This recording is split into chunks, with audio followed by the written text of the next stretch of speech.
तापत्रय विनाशाय गोविंदाय नमो नमः। कृष्णाय वासुदेवाय हरये परमात्मने प्रणतक्लेशनाशाय गोविंदाय नमो नमः। ध्यानादक्षरान् समर्पयामि।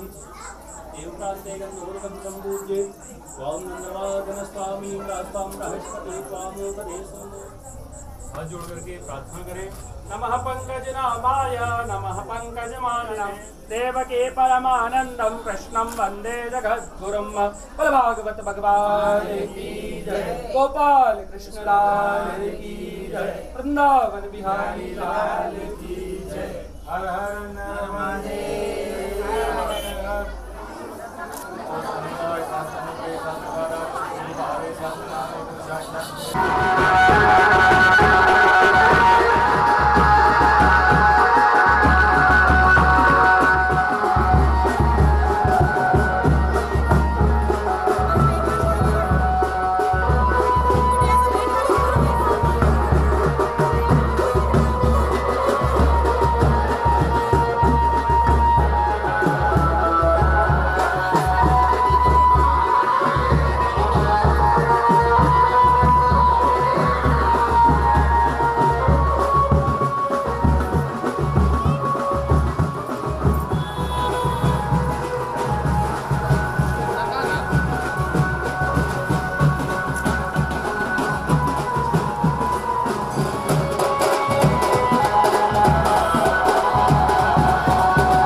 आपको इस मंच से मैं प्रणाम करता हूं, आपके पूरे परिवार को, हमारी आदरणीय भाभी जी को। और बिना किसी विलंब के मैं श्री राजकुमार जी खंडेलवाल और श्रीमती सुलभा खंडेलवाल जो हमारी आदरणीय भाभी जी हैं वे मंच पर आ जाएं, क्योंकि वे मुख्य यजमान है और व्यास गादी की पूजन करके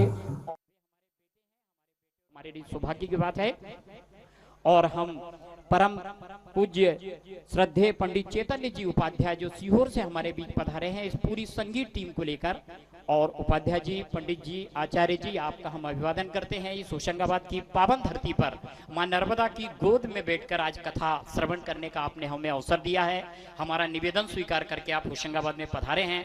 हम समूचे खंडेलवाल परिवार की ओर से आपके श्री चरणों में प्रणाम करते हैं, आपके प्रति अभिवादन व्यक्त करते हैं। जरा जोरदार तालियां बजा दीजिए, क्योंकि हमारे आचार्य जी का और इस देश की बहुत बड़ी और सबसे ऊंचाई पर स्थित इस व्यास गादी का जो धर्म और संस्कृति का एक बहुत बड़ा स्थान है, वहां से मानव उत्थान, निर्माण और कल्याण का ये महायज्ञ, ये अनुष्ठान प्रारंभ हो रहा है। और उसकी पूजन हमारे राजकुमार खंडेलवाल जी, जो हमारे समाज के वरिष्ठ हैं, हमारे बड़े भाई हैं, समाज में बड़ा स्थान है राजकुमार खंडेलवाल जी का, और वो इतना बड़ा आयोजन कर रहे हैं। उनके परिवार के लोग पुष्प वर्षा करके जोरदार तालियां बजा दीजिए। बोलो बाके बिहारी लाल की, देव की नंदन यशोदा लाल की। जरा जोर से आप बोलिए, हमारी माता बहनें बहुत कम बोले, जरा जोर से बोलें, क्योंकि हम बहुत महत्वपूर्ण आयोजन में यहाँ पर सम्मिलित हो रहे हैं। बोलो बाके बिहारी लाल की, बोलो नर्मदा मैया की, कुलदेवी माँ सरुण माता की, संत शिरोमणि राम जी बाबा की, गोरी साहब बाबा की। ये होशंगाबाद तपोभूमि है, और इस तपोभूमि में मां नर्मदा की गोद में आज आप कथा सुन रहे हैं। मैं इसी क्रम में बिना किसी विलंब के अपने अभिषेक भैया से मैं निवेदन करूंगा, हमारे भाई अभिषेक खंडेलवाल जी की ये संगीत की जो टीम बैठी हुई है, भैया आप नीचे आकर सबको एक एक माला पहनाएं और हमारे नर्मदापुर होशंगाबाद की ओर से इनका स्वागत करें। हमारे लिए सौभाग्य की बात है। तो अभिषेक भैया इस पूजन के बाद आप नीचे आए और नीचे आकर हमारी पूरी संगीत की टीम का वे यहाँ पर स्वागत करें। और इसी कड़ी में अभिषेक खंडेलवाल और श्रीमती तृप्ति यहाँ पर आए नीचे, और वे हमारे इस संगीत की टीम का स्वागत करें। भाई अमरचंद खंडेलवाल और श्रीमती आशा खंडेलवाल, ये हमारे परिजन हैं, हम वे यहाँ पर आए और व्यास गादी पर हमारे जो गुरुजी आचार्य जी बैठे हुए हैं उनका स्वागत करें। अति शीघ्र मैं जिनका नाम ले रहा हूँ वे हमारे भाई जल्दी आ जाएं, ताकि कोई विलंब नहीं हो और हम इस कार्यक्रम को बहुत जल्दी आगे बढ़ा सके, हम गुरुजी तक पहुंच सके। भाई अमरचंद खंडेलवाल और श्रीमती आशा खंडेलवाल हमारे अग्रज हैं, खंडेलवाल परिवार के वरिष्ठ हैं, उनके लिए आप जरूर तालियां बजा दीजिए, क्योंकि जब तक बड़ों का आशीर्वाद नहीं होता तब तक ऐसे आयोजन संपन्न नहीं होते। और ये हमारे खंडेलवाल परिवार के वरिष्ठ हैं, हमारे बड़े भाई हैं अमरचंद खंडेलवाल जी और श्रीमती आशा खंडेलवाल। हमारी आदरणीय भाभी जी भी आ जाएं, क्योंकि हिंदू धर्म में जोड़े के साथ व्यास गादी का पूजन करने का और आचार्य जी को पुष्पहार अर्पित करने का बड़ा ही महत्व है। इसलिए पति पत्नी दोनों आप पुष्पहार से स्वागत करें और हमारी भाभी जी भी करें। आप तालियां जरूर बजाते रहिए, ताकि आपकी भावनाएं भी और मंगल कामनाएं भी व्यास गादी तक पहुंचे, हमारे आचार्य जी तक पहुंचे, पंडित जी तक पहुंचे। सबका स्वागत करें भैया।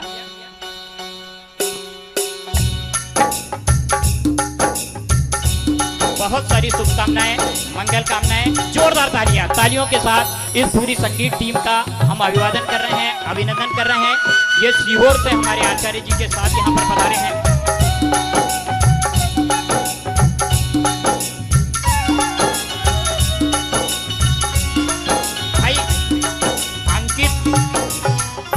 भाई अंकित मेठी महू से जो हमारे बीच पधारे हैं, वे अपनी श्रीमती जी के साथ मोनिसा मेठी के साथ मंच पर आए और हमारे आचार्य जी का पुष्पहार से स्वागत करें।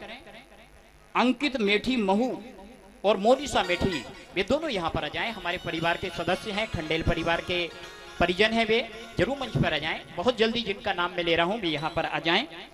भाई प्रकाश खंडेलवाल अंबागढ़ चौकी राजनांदगांव से हमारे और चूंकि मामा जी के कार्यक्रम में आप पधारे हैं भैया, तो आपका बहुत बहुत सारा स्वागत है। 100 बामन और एक भानेज, हमारे यहाँ एक कहावत है, तो हमारे भांजे भी इस कार्यक्रम में आए हुए हैं। बहुत बहुत सारी मंगल कामनाएं, शुभकामनाएं, जरूर आए हमारे भैया और वे स्वागत करें।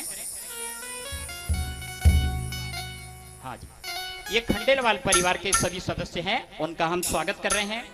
और नर्मदापुर होशंगाबाद की एक और शख्सियत हमारे बीच उपस्थित है। मैं इस मंच से, चूंकि मैं व्यक्तिगत रूप से उनका बड़ा आदर करता हूं, बड़ा सम्मान करता हूं, और हमारे बड़े भाई हैं, जहां कहीं भी ऐसा कोई कार्यक्रम होता है वे हमारे बीच उपस्थित होकर हमारा संबल हमें प्रदान करते हैं, हमें आशीर्वाद देते हैं। हमारे भाई राकेश फौजदार जी, जोरदार तालियां बजाइए, जो हमारे नर्मदापुर के गौरव हैं, वे हमारे आदरणीय हैं।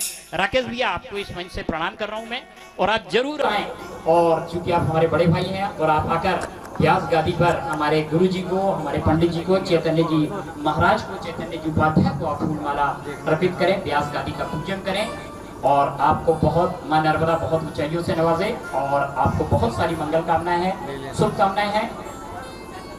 और जोरदार तालियां हमारे राकेश भैया के लिए। और राकेश भैया, आपको मां नर्मदा बहुत ऊंचाइयों से नवाजे, आपका संबल हमें मिलता रहे, ऐसा ही सहयोग मिलता रहे।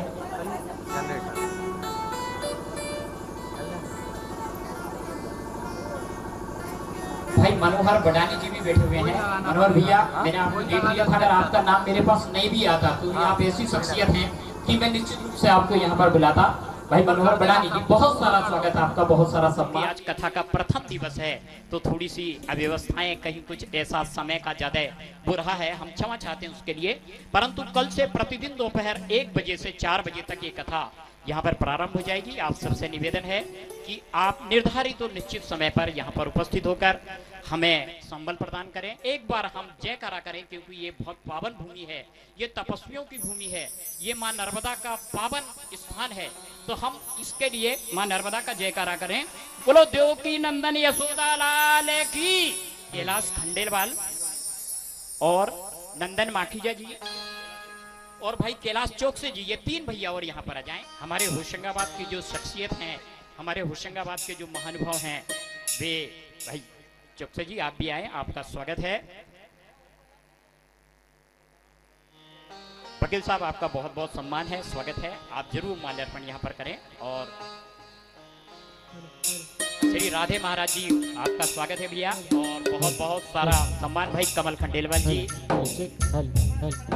हमारे डमरू वाले हलवाई, बहुत बढ़िया मिठाई हमारे कमल भैया देते हैं। और आज मिठाइयों के इस दौर में और इस मीठे के अंदर, इस रसास्वादन के अंदर भी यहाँ पर उपस्थित हुए हैं। आपका स्वागत है कमल भैया, बहुत बहुत सारा स्वागत। और हमारे आचार्य जी को माला भेंट कर रहे हैं और उनके श्री चरणों में प्रणाम करके उनसे आशीर्वाद ले रहे हैं। श्रद्धेय पूज्य पंडित चैतन्य जी उपाध्याय जी। हेलो। हमारे राजकुमार खंडेलवाल जी ने एक तोता भी यहाँ पर ले आए हैं। हमारे हिंदू धर्म के पुराणों में तोता को कथा सुनाने का बड़ा महत्व है कि यदि हम पक्षियों को कथा सुनाएं। भैया 1 मिनट के लिए, बड़ी महत्वपूर्ण बात, चूंकि हमारे आचार्य जी बैठे हुए हैं, वे विद्वान हैं और बहुत बड़े बड़े मंचों पर अपना उद्बोधन देते हैं। तो चूंकि इस संस्कृति से जुड़ा हुआ हूँ, ब्राह्मण परिवार से संबंध रखता हूँ, इसलिए मैं जानता हूँ कि ये जो तोता यहाँ पर रखा है हमारे राजकुमार खंडेलवाल जी ने, क्योंकि श्रीमद् भागवत कथा के इस आयोजन से न सिर्फ हमारा जीवन सफल होता है, बल्कि हमारे पितृ और हमारे दिवंगत जो हैं उनका भी मोक्ष होता है। तो ये तोता यहाँ पर लाकर रखा हुआ है हमारे राजकुमार भैया ने, बहुत बहुत धन्यवाद। देखिए, हमारे बहन और हमारे बहनोई भी यहाँ पर इस कार्यक्रम में आए हैं। बहनोई हमारे दिनेश जी जो उज्जैन से हमारे बीच आए हैं। भैया उज्जैन से आए हुए दिनेश जी, आपका स्वागत कर रहे हैं हम, और आप श्रीमती सहित मंच पर जाकर और हमारे आचार्य जी को माल्यार्पण करें और उनसे आशीर्वाद लें और व्यास गादी का पूजन करें। आप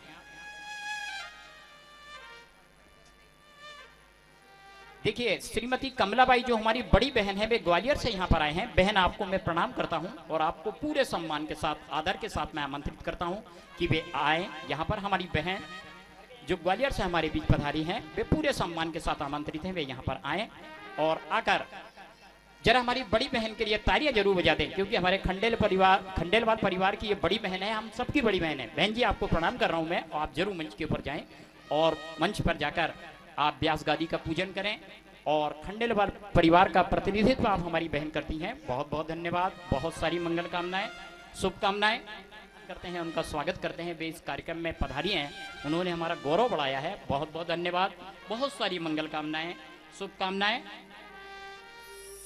बोली वृंदावन बिहारी लाल की जय। हे गिरधर तेरी आरती गाऊं, हे गिरधर तोरी आरती गाऊं। ओ बांके बिहारी तेरी आरती गाऊं। ओ बांके बिहारी तोरी आरती गाऊं। ओ आरती गाऊं प्यारे तुझको मनाऊं। आरती गाऊं प्यारे तुझको मनाऊं। ओ आरती गाऊं प्यारे तुझको मनाऊं। आरती गाऊं प्यारे तुझको मनाऊं। हे गिरधर तेरी आरती गाऊं। हे गिरधर तोरी आरती गाऊं। ओ मोर मुकुट तेरे शीश पे सोहे। और मुकुट तेरे शीश पे सोहे। ओ प्यारी बंसी मेरो मन मोहे।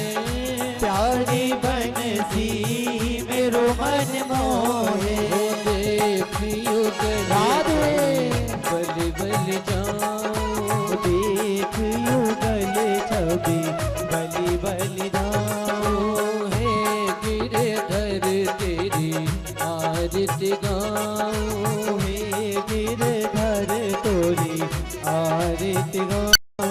ओ चरणों से निकली गंगा प्यारी। चरणों से निकली गंगा प्यारी। ओ जिसने सारी दुनिया तारी। ओ जिसने सारी दुनिया तारी। ओ उन चरणों के मैं दर्शन पाऊं। उन चरणों के मैं दर्शन पाऊं। ओ हे गिरधर तेरी आरती गाऊं। हे गिरधर तोरी आरती गाऊं। ओ दास अनाथ के नाथ आप हो। दास अनाथ के नाथ आप हो। ओ सुख दुख जीवन प्यारे साथ आप हो। सुख दुख जीवन प्यारे साथ आप हो। ओ हरि चरण में मैं शीश झुकाऊं। हरि चरणन में मैं शीस झुकाऊं। ओ हे गिरधर तेरी आरती गाऊं। हे गिरधर तोरी आरती गाऊं। ओ श्री हरिदास के प्यारे आप हो। श्री हरिदास के प्यारे आप हो। ओ मेरे मन मोहन जीवन धन हो। मेरे मन मोहन जीवन धन हो। ओ देख युगल छवि बल बल जाऊं। देख युगल छवि बलि बलि जाऊं। ओ हे गिरधर तेरी आरती गाऊं। हे गिरधर तोरी आरती गाऊं। ओ बांके बिहारी तेरी आरती गाऊं। बोल वृंदावन बिहारी लाल की जय। ओम द्योः शान्तिरन्तरिक्षगां शान्ति पृथिवी शान्तिरापः शान्तिरोषधयः शान्तिः वनस्पतयः शान्तिर्विश्वे देवाः शान्ति ब्रह्म शान्ति सर्वगुं शान्ति शान्तिरेव शान्ति सामा शान्तिरेधिः जलेन शीतलीकरणं कृत्वा पंचोपचार संपूज्येत। ओम ज्वालामालिन्ये नमः। बोल भागवत भगवान की जय। गोपाल कृष्ण लाल की जय। गजाननं भूतगणाधिसेवितं कपित्थजम्बूफलचारुभक्षणम् उमासुतं शोकविनाशकारिकं नमामि विघ्नेश्वरपादपङ्कजम्। गुरुर्ब्रह्मा गुरुर्विष्णु गुरुर्देवो महेश्वरा गुरुर्साक्षात् परब्रह्म तस्मै श्री गुरुवे नमः। भवानी शंकरो वंदे श्रद्धा विश्वास रूपिणो याभ्यां विना न पश्यन्ति सिद्धा शान्तास्तमीश्वरम् वन्दे बोधिमयं नित्यं गुरुं शङ्कररूपिणं यमाश्रितो हि वक्रोऽपि चन्द्रासर्वत्र वन्दते सीताराम गुणग्राम पुण्यारण्यविहारिणो वन्दे विशुद्धविज्ञानो कवीश्वर कपीश्वरो।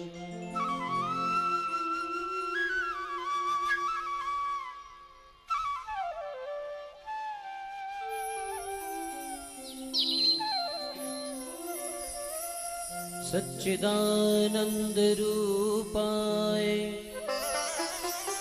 विश्वोत्पत्त्यादि हेतवे तापत्रय विनाशाय श्री कृष्णाय वयं नमः।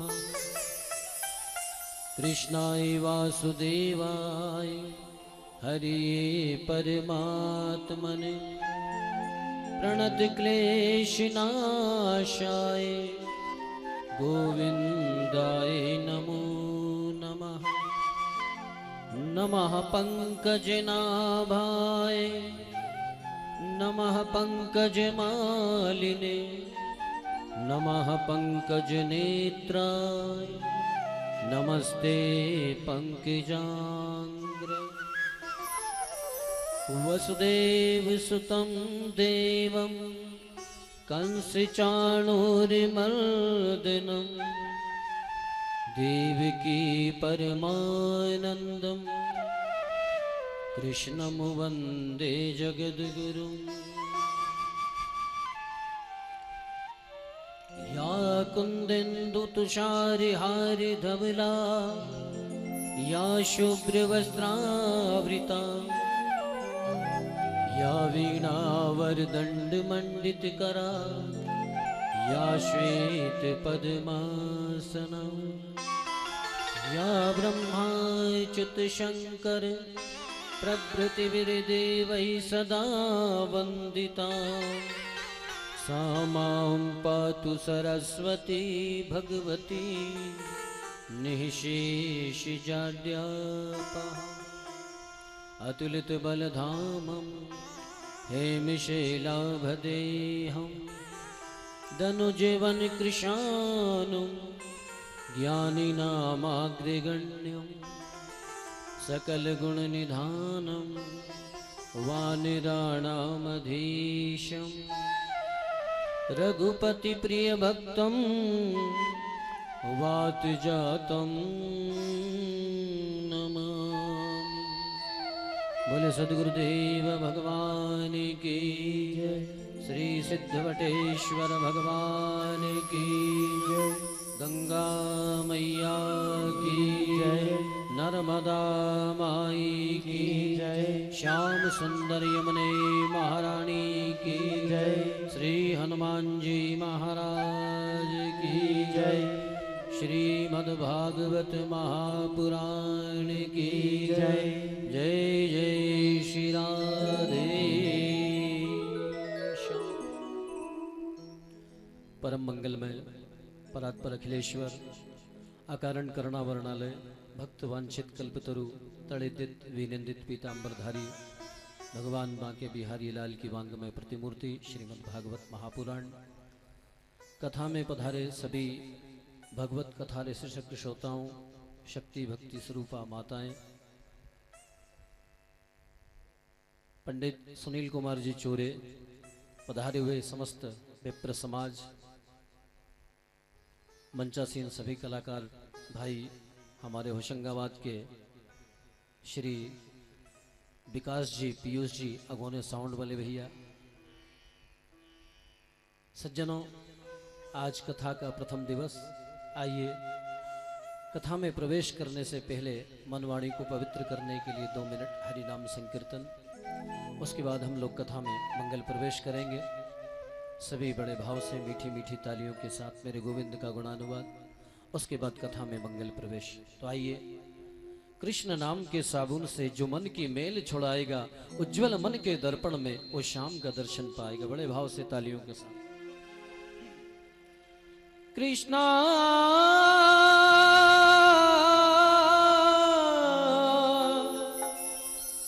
हरे कृष्णा हरे हरे कृष्णा हरे हरे।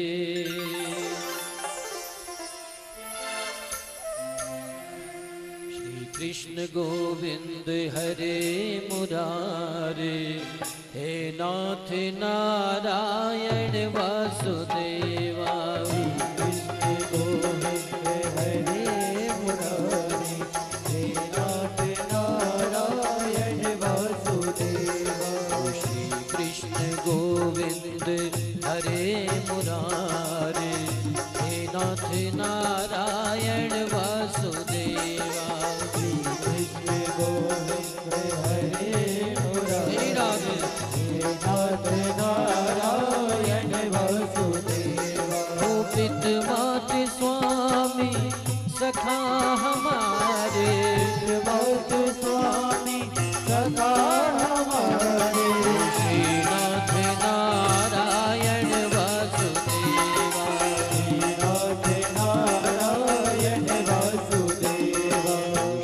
कृष्ण गोविंद हरे मुरारे, हे नाथ नारायण वासुदेवा। श्री कृष्ण गोविंद हरे मुरारी, नाथ नारायण वासुदेवा।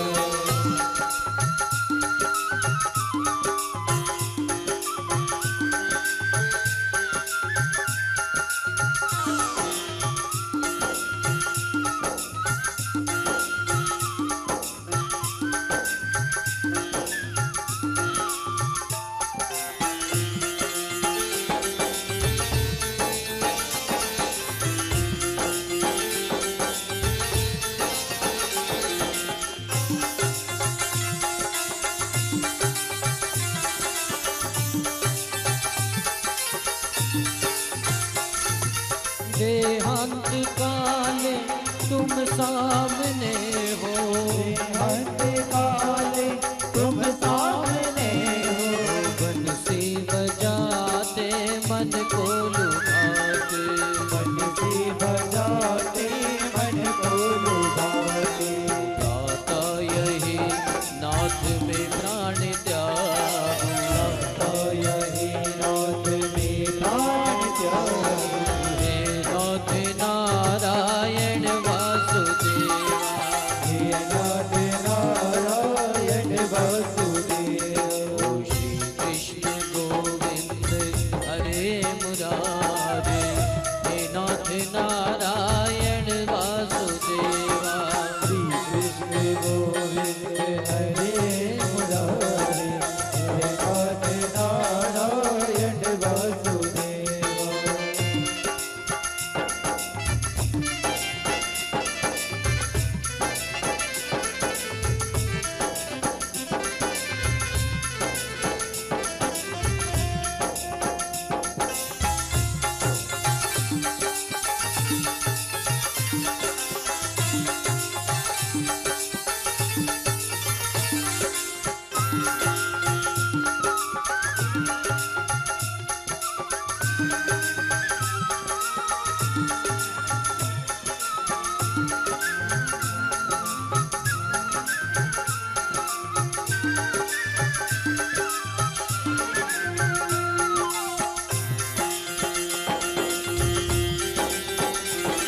ही हमारे, सच्चे सखा हैं हरि हमारे।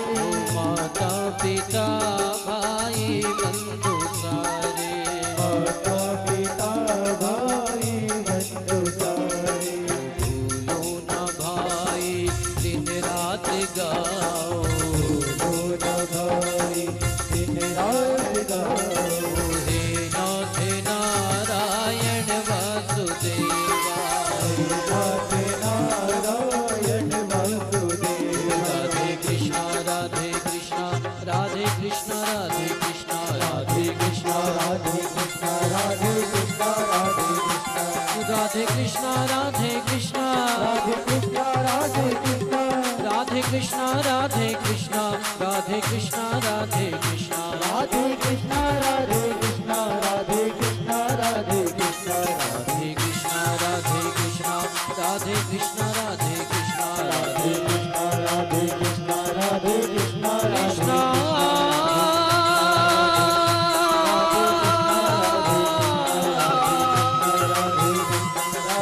हरे कृष्णा हरे हरे कृष्णा हरे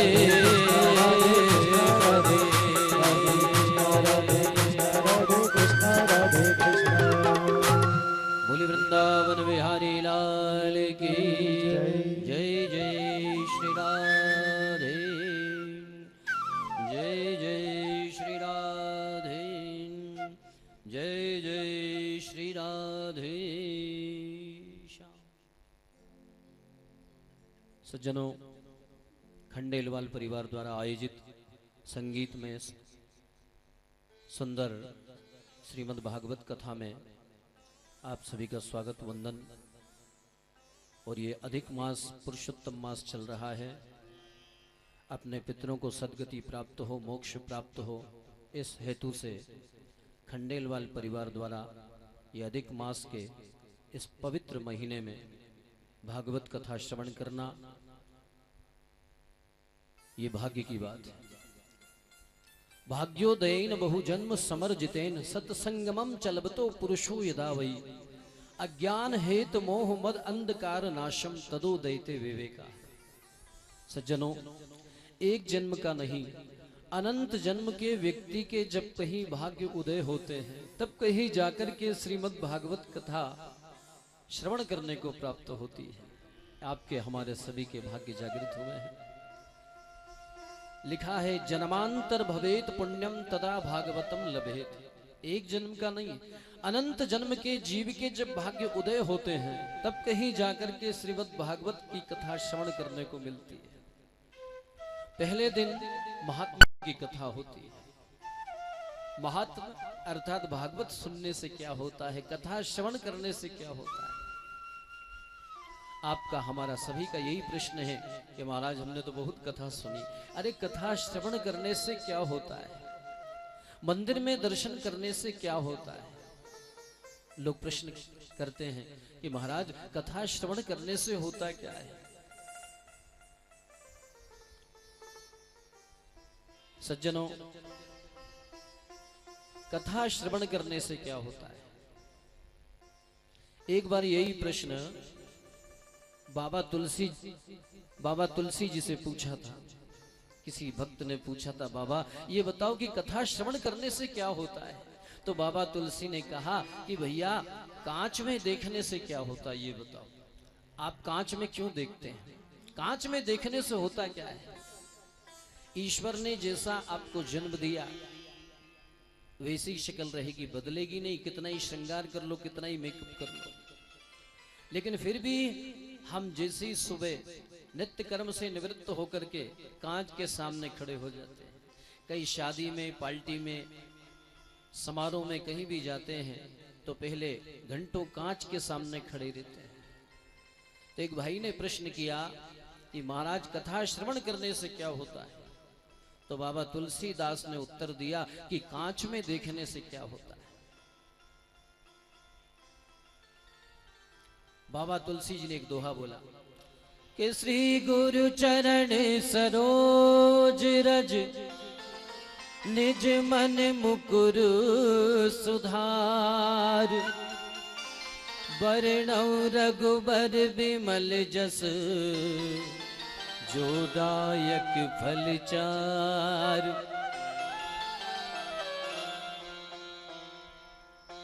कांच में देखने से क्या होता है?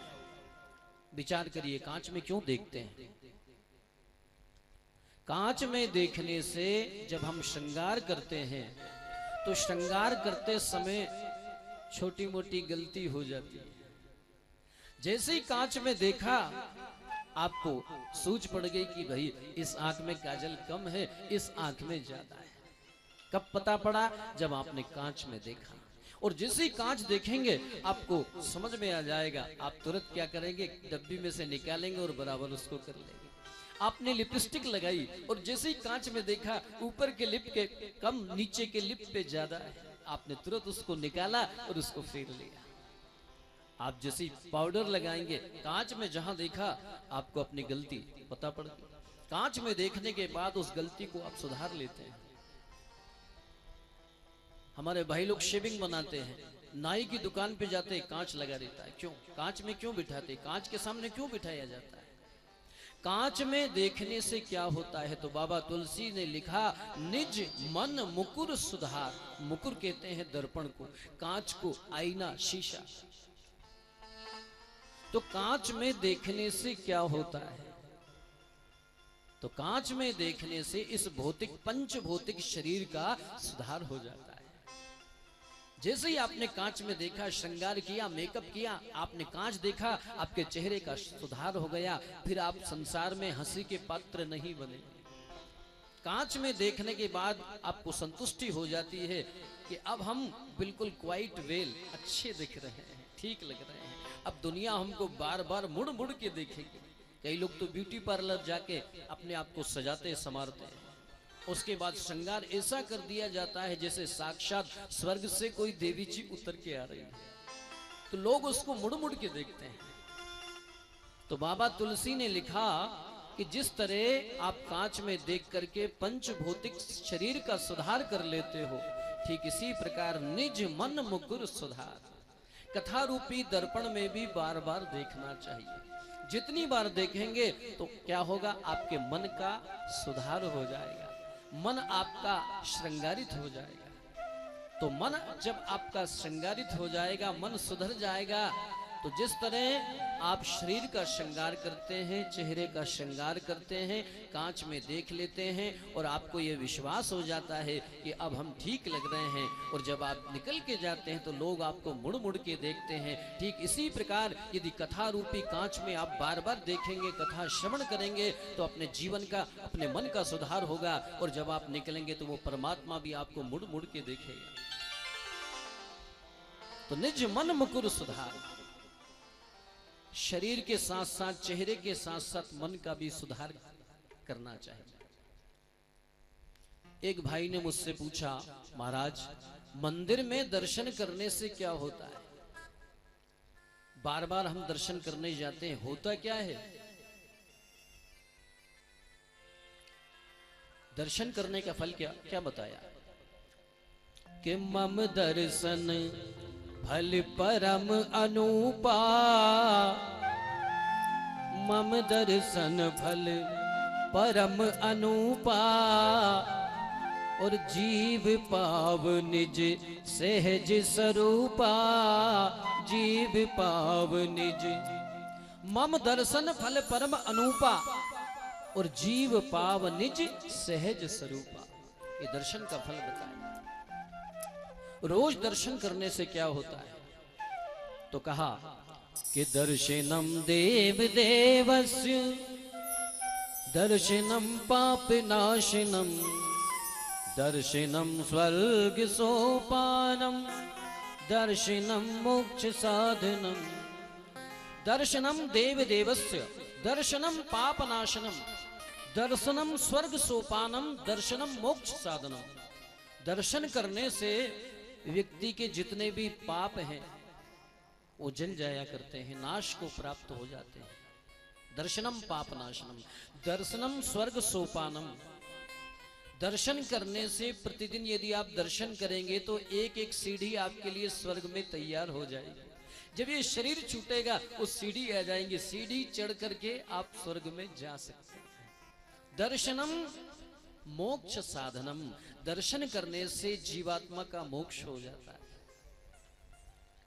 वृंदावन में बांके बिहारी के मंदिर में बाबा सूरदास का प्रतिदिन का नियम था।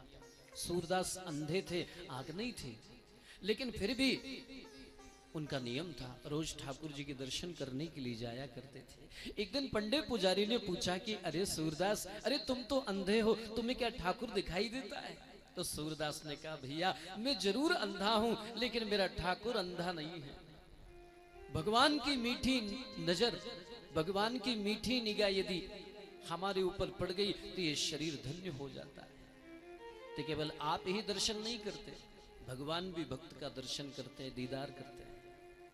तो एक दिन पंडित पुजारी ने पूछा कि बाबा आपका नियम बड़ा पक्का है, कितनी सर्दी हो, कितनी गर्मी हो, कितनी बरसात हो, लेकिन आप गिरते पड़ते आप आ ही जाते हो। तो एक दिन एक पंडित ने परीक्षा करी बाबा सूरदास की। पूछा, बाबा आज बताओ ठाकुर जी ने कौन सी पोशाक धारण की है? तो सूरदास बाबा ने कहा कि आज मेरे ठाकुर ने पीले वस्त्रों को धारण किया है। तो पंडित पुजारियों को लगा कि शायद किसी ने बोल दिया होगा। दूसरे दिन फिर प्रतिदिन की भांति दर्शन करने के लिए पहुंचे। पंडित पुजारी ने फिर पूछा, बाबा आज बताओ आज ठाकुर ने कौन से वस्त्र धारण कर रखे हैं? तो बाबा सूरदास ने कहा, आज मेरे गोविंद ने गुलाबी वस्त्रों को धारण किया है। उनको बड़ा आश्चर्य हुआ। तीसरे दिन फिर बाबा सूरदास आए। उस दिन किस्मत से एकादशी थी। तो पंडित पुजारियों ने पूछा, बाबा आज बताओ ठाकुर जी ने कौन से वस्त्र धारण किए हैं? तो सूरदास ने ठाकुर का ध्यान किया और कहा, आज मेरे ठाकुर ने सफेद वस्त्रों को धारण किया है। तो पंडित पुजारियों को लगा कि ये आंख नहीं है, ये नाटक करता है, इसको दिखाई देता है, इसकी परीक्षा करेंगे। कहा, बाबा आप एक काम करिए। बोले क्या? आज एकादशी है, एकादशी के दिन आप व्रत करते हैं ना, तो आज रात भर यही भजन कीर्तन करिए, सुबह मंगला का दर्शन करके आप फिर अपने गंतव्य को जाना, अपने घर को जाना। तो बाबा सूरदास ने कहा, भैया मेरे को तो भजन करना है, मंदिर में बैठ के करना है तो भजन करना है, घर जाके करना है तो भजन करना है। बाबा बैठ गए। रात भर भजन कीर्तन हुआ। सुबह प्रातः काल 4 बजे भगवान को स्नान कराया। मंगला आरती के समय सूरदास बाबा को खड़ा किया। कहा, बाबा मंगला का दर्शन कर लो। बाबा सूरदास ने मंगला का दर्शन किया है, ठाकुर को प्रणाम किया है। और पंडित पुजारियों ने पूछा, बाबा आज बताओ ठाकुर जी ने कौन से वस्त्र धारण किए? तो बाबा सूरदास ने ठाकुर जी का ध्यान किया और कहा कि आज मेरे गोविंद ने गुलाबी वस्त्रों को धारण किया है। तो पंडित पुजारियों को लगा शायद हो सकता है इसको दिखाई देता है, लेकिन नाटक कर रहा है। थोड़ी देर के बाद पंडित पुजारियों ने भगवान का श्रृंगार चेंज कर दिया। बाबा सूरदास को बुलाया। सूरदास, अरे अब बताओ मेरे गोविंद ने कौन सा श्रृंगार धारण किया, कौन से वस्त्र पहने? सूरदास ने ठाकुर को निहारा, आंख में आंसू आ गए और एक सुंदर दोहा बोला कि मोतिन माल गले सोहत है और तन पे नहीं है जंगा, और आज हरी हम देखे भैया केवल नंगम नंगा। मोतिन माल गले सोहत है, तन पे नहीं है झंगा, और आज हरी हम देखे भैया केवल नंगम नंगा। अरे पंडित पुजारियों, ये तुमने ठीक नहीं किया। मेरी परीक्षा करने के लिए मेरे गोविंद को नग्न कर दिया। अरे जो जगत की आबरू को ढकता है, जगत की लज्जा को जो ढकता है, उसको तुमने नंगा कर दिया। सूरदास बाबा के नेत्रों में से झरझर आंसू गिरने लगे। पंडित पुजारियों को उस दिन लगा कि हमने बड़ा गलत कार्य किया है, हमको ऐसा नहीं करना चाहिए, एक भक्त की परीक्षा करी है।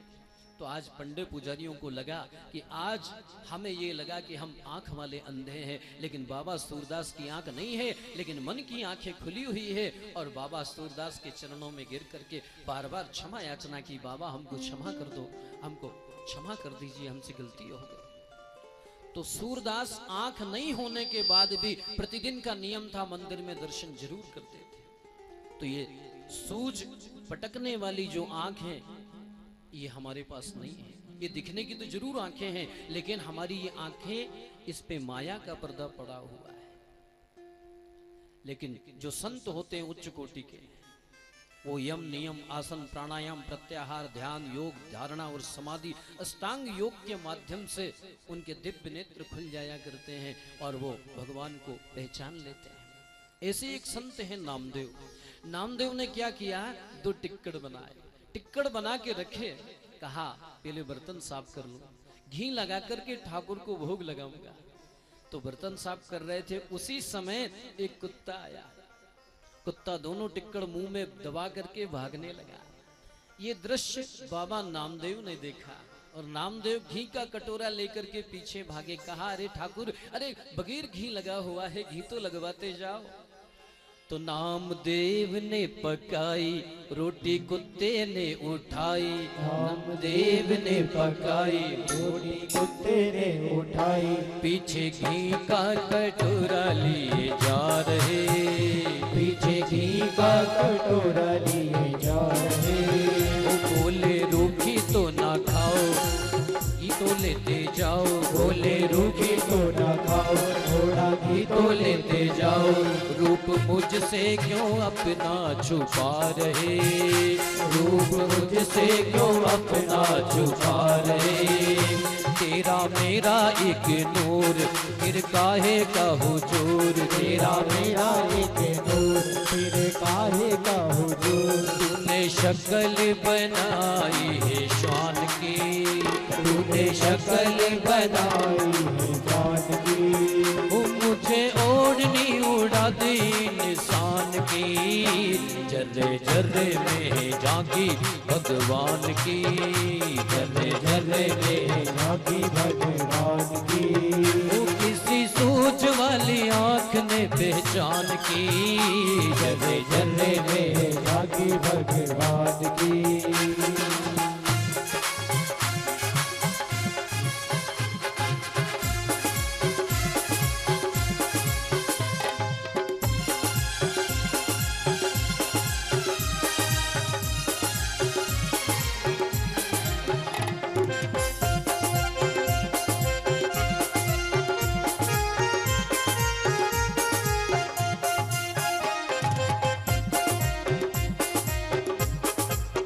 निगाह मीरा की निराली पी के जहर की प्याली, मीरा के निराली पी के जहर की प्याली। ऐसा गिरधर बसाया हरि श्वास में, ऐसा गिरधर बसाया हरि श्वास में।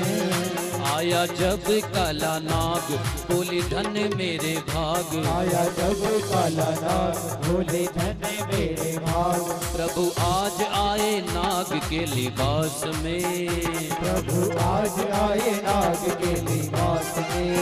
ओ आओ आओ बलिहारी काले कृष्ण मुरारी, आओ आओ बलिहारी काले कृष्ण मुरारी। बड़ी कृपा है कृपा निधान की, बड़ी कृपा है कृपा निधान की। धन्यवादी हूँ मैं आपके एहसान की, जर्रे जर्रे में झांकी भगवान की, जर्रे में है झांकी भगवान की, जर्रे जर्रे में झांकी भगवान की।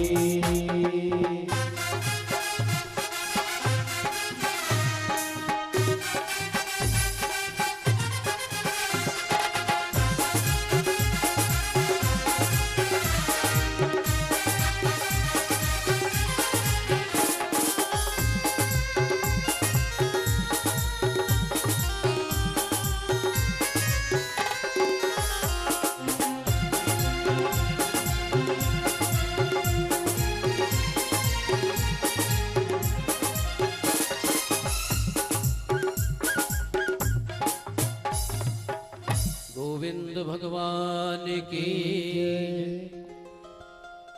तो निवेदन कर रहा था, कथा श्रवण करने से क्या होता है, दर्शन करने से क्या होता है। कथा श्रवण करने से क्या होता है? जीवन में कितनी ही ऊंचाइयां प्राप्त कर लो, जीवन में कितना ही धन कमा लो, बड़ी बड़ी कोठी बंगले महल बना लो, बैंक बैलेंस बना लो, मिल्कियत बना लो, प्रॉपर्टी बना लो, लेकिन जीवन में यदि कथा नहीं, आपका सब कमाना व्यर्थ है। विश्व प्रसिद्ध वैज्ञानिक अल्बर्ट आइंस्टीन का नाम किसी परिचय का मोहताज नहीं है, सभी जानते हैं।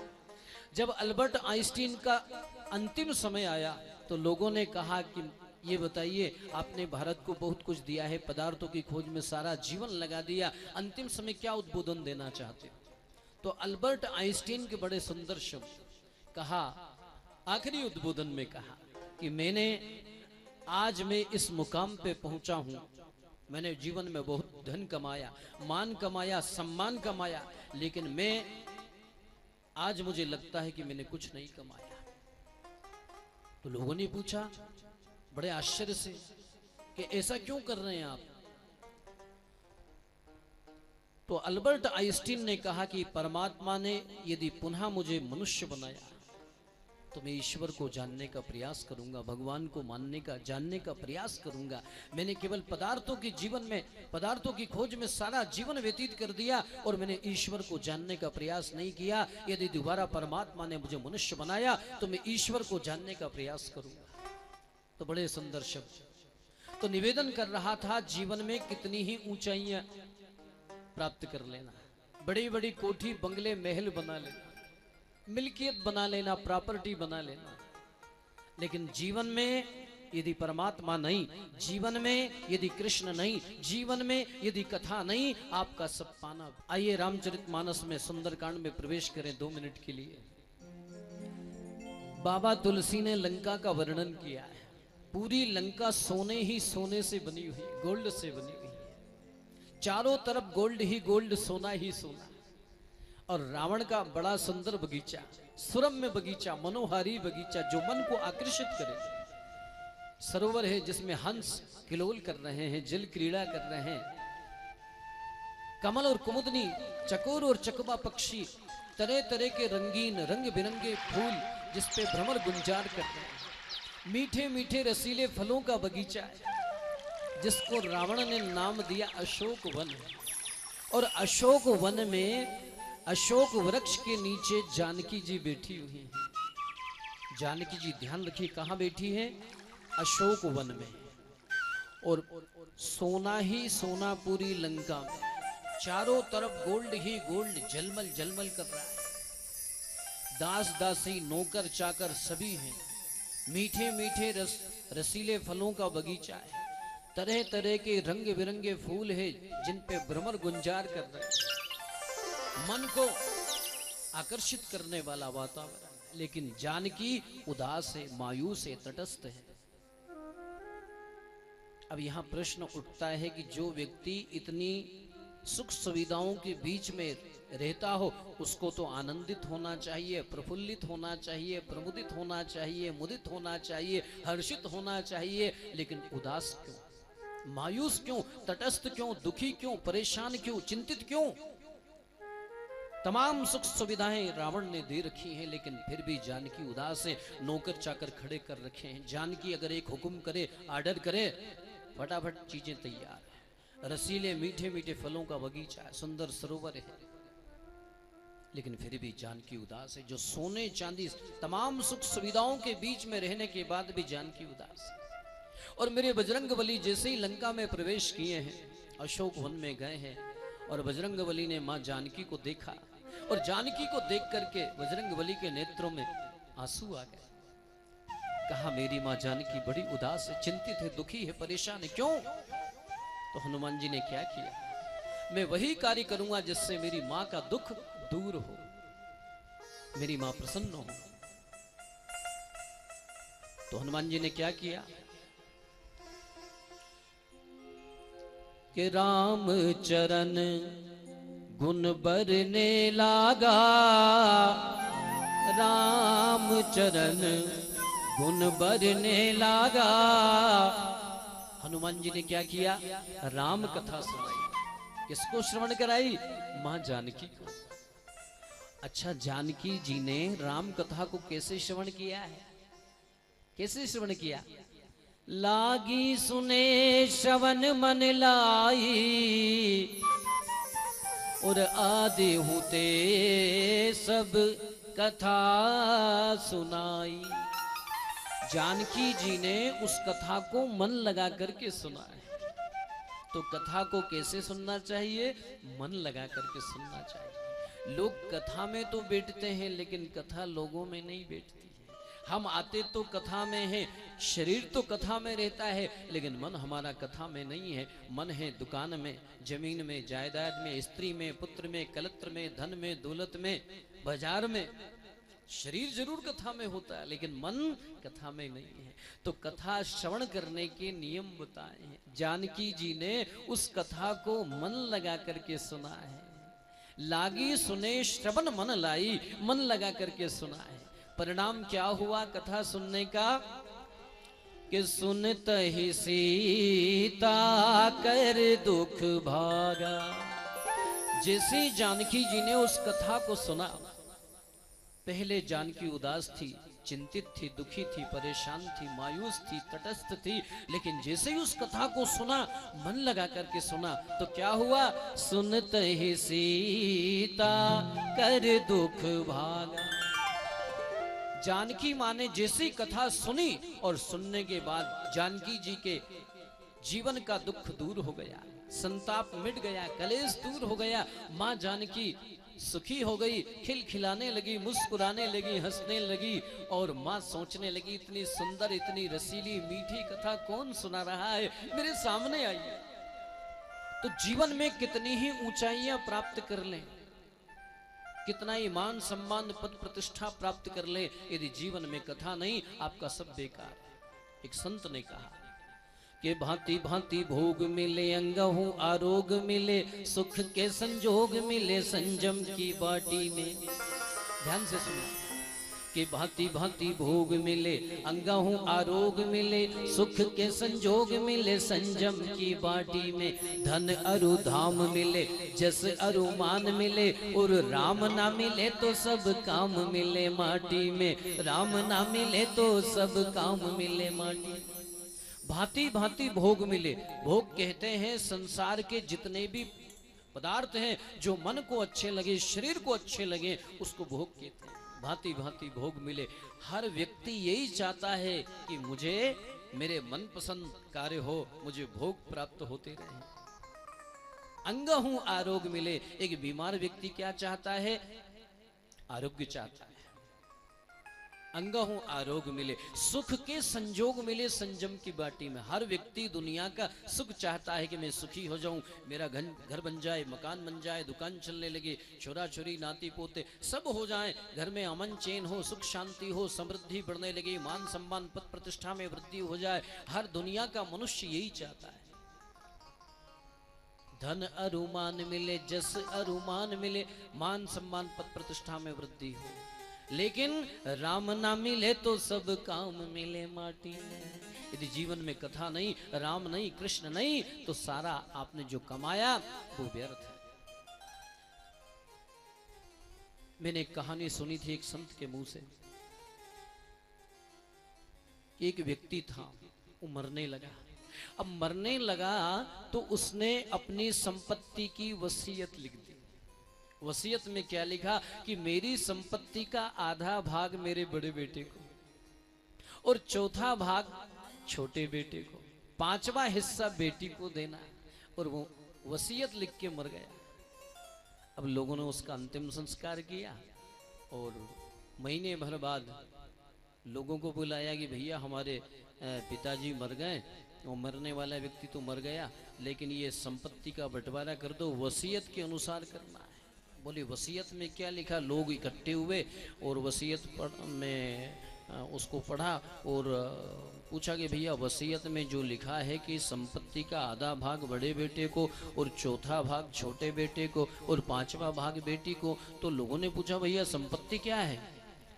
तो घर वालों ने बताया कि भैया 19 ऊंट हैं जिनका बंटवारा करना है। अब 19 ऊंट के आधे करो, आप कैसे करोगे? लिखा वसीयत में कि संपत्ति का आधा भाग बड़े बेटे को। 19 के आधे कैसे करोगे? तो लोगों ने बहुत दिमाग भिड़ाया, अकल भिड़ाई। तो एक व्यक्ति ने कहा कि भैया एक काम करो कि ऊंट को बेच दो और लोगों में तीनों जने में बांट दो। तो तीनों ने विरोध किया कि नहीं भैया, हमारे पिताजी ने जो लिखा है उसी अनुसार बंटवारा होना चाहिए। लोगों ने बहुत अकल बिठाई। अब एक ऊंट को काटो तो बंटवारा हो, तो काटना पीटना मना बताया कि भाई आप संपत्ति का बंटवारा वसीयत के अनुसार करिए कि मेरी संपत्ति का आधा भाग बड़े बेटे को, चौथा भाग छोटे बेटे को, 5वां हिस्सा बेटी को देना। तो एक ऊंट वाला ऊंट पे बैठ के जा रहा था। उसने देखा कि भैया कई लोग बहुत सारे रोज मने यहाँ भेले होते हैं, पंचायत होती है, लेकिन कोई हल निकलता नहीं। तो ऊंट पे बैठ के आया। उसने कहा भैया क्या बात है, रोज तुम लोग हो हल्ला करते हो और नतीजे में इसी पर मुझे भी तो बताओ क्या बात है। तो लोगों ने कहा कि भैया हम दिमाग वाले व्यक्ति, हमसे तो बंटवारा हो नहीं रहा, तो हमारा आदमी क्या करेगा? बोले बोलो तो सही। तो एक भाई ने कहा कि अच्छा ठीक है बताओ तो सही। हो सकता है कभी कभी ऐसा भी हो जाता है कि अनपढ़ गंवार आदमी मैंने समस्या का समाधान दे दे, आपको बोल दो। तो उनने कहा कि भैया बात ये है कि 19 ऊंट है, मरने वाला तो मर गया, हमारे लिए परेशानी खड़ा कर गया। तो उस व्यक्ति ने कहा कि भैया मरने वाला जो था वो मेरा मित्र था, बंटवारा मैं कर देता हूँ। तो ऊंट पे बैठ के आया। उसने वसीयत पढ़ी। वसीयत में लिखा था कि मेरी संपत्ति का आधा भाग बड़े बेटे को, ने चौथा भाग छोटे बेटे को, ने 5वां हिस्सा बेटी को देना। अब उसने पूछा संपत्ति क्या? बोले 19 ऊंट हैं, आप बंटवारा करो, कैसे करोगे? तो उस व्यक्ति ने कहा कि भैया एक काम करो, 19 ऊंट है ना, ठीक है मैं अपना ऊंट भी तुम्हें देता हूँ, लेकिन बंटवारे के बाद मेरा ऊंट मुझे वापस देना पड़ेगा। बोले हाँ ठीक है मंजूर है, बंटवारा कर लो, मिला लो एक। अब 19 में एक जुड़ गए, कितने हुए? 20। तो आप वसीयत के अनुसार बंटवारा करो। तो अब 20 के आधे कितने हुए? 10। बोले 10 बड़े बेटे को दे दो। अब क्या लिखा कि चौथा हिस्सा छोटे बेटे को। तो 20 का चौथा हिस्सा क्या हुआ? 5। 20 का चौथा हिस्सा 5 चुके 20। बोले 5 ऊंट छोटे बेटे को दे दो। फिर क्या लिखा? 5वां हिस्सा बेटी को। तो 20 का 5वां हिस्सा क्या हुआ? 4। बोले 4 ऊंट छोटी बेटी को दे दो। और ये बचा एक, ये हमारा ऊंट हमें वापस दे दो। तो बंटवारा भी हो गया और किसी को काटना पीटना भी नहीं पड़ा। तो जब तक 19 में एक नहीं मिलाओगे बंटवारा हो नहीं सकता। इसका मतलब 5 ज्ञानेंद्रियां, 5 कर्मेंद्रियां, पंच तत्व का ये शरीर, पंच रचित अति अधम शरीरा, क्षिति जल पावक गगन समीरा, पंच तत्व अति अधम शरीरा। कितने हो गए? पंच तत्व का शरीर, 5 कर्मेंद्रियां, 5 ज्ञानेंद्रियां, मन बुद्धि चित्त और अहंकार, पूरे 19। पूरे 19। और एक कौन सा? एक वो परमात्मा। तो वो एक यदि आपके जीवन में नहीं है तो ये 19 बेकार है। वो एक कौन? वो परमात्मा। वो एक कौन? वो कथा। वो एक कौन? श्री कृष्ण। जैसे आपने लिखे 1 लाख, 1 लाख में 5 शून्य होते हैं, लेकिन अगर 1 ना हो तो शून्य बेकार है। तुलसी जी ने बड़ी सुंदर बात कही है कि राम नाम एक अंक है, सब साधन है शून्य, और अंक गए कछु हाथ नहीं, रहे शून्य को शून्य। यदि उस एक को निकाल दो तो शून्य बचती है। तेरी वो एक परमात्मा तुम्हारे जीवन में नहीं, वो कथा तुम्हारे जीवन में नहीं, तुम्हारा ये सब कमाना व्यर्थ है।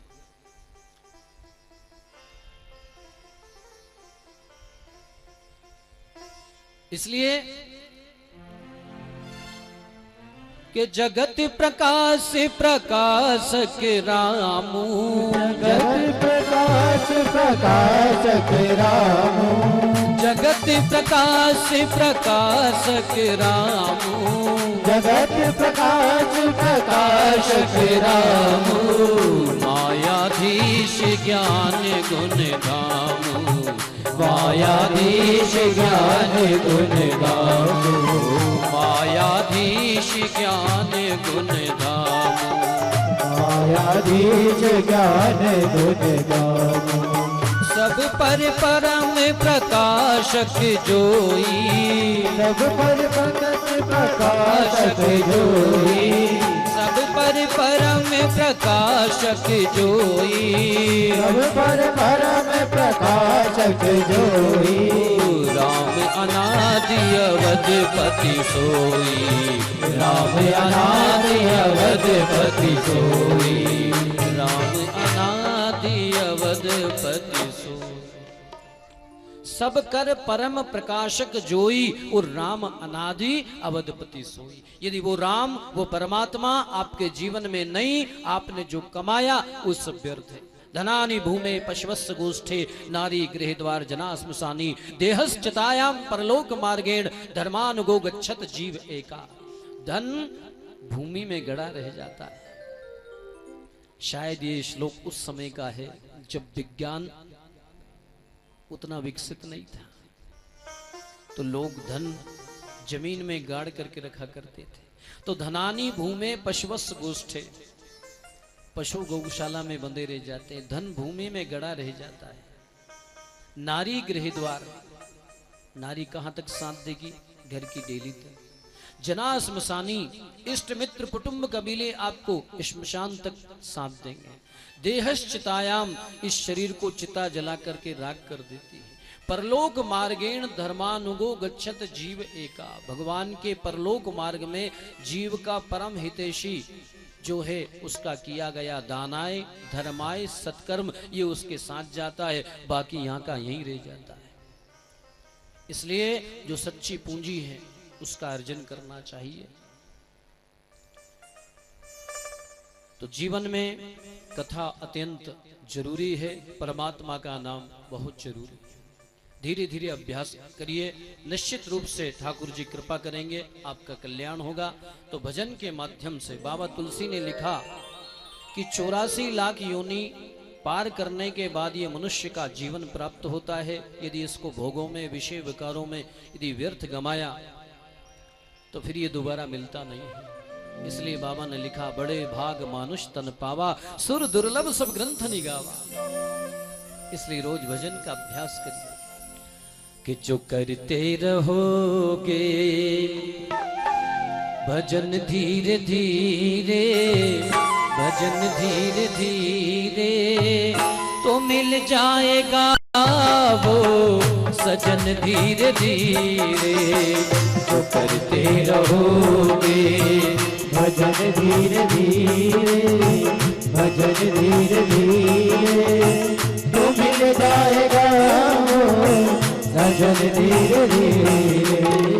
जो करते रहोगे भजन धीरे धीरे, भजन धीरे धीरे तो मिल जाएगा वो सजन धीरे धीरे, तो मिल जाएगा वो भजन धीरे धीरे।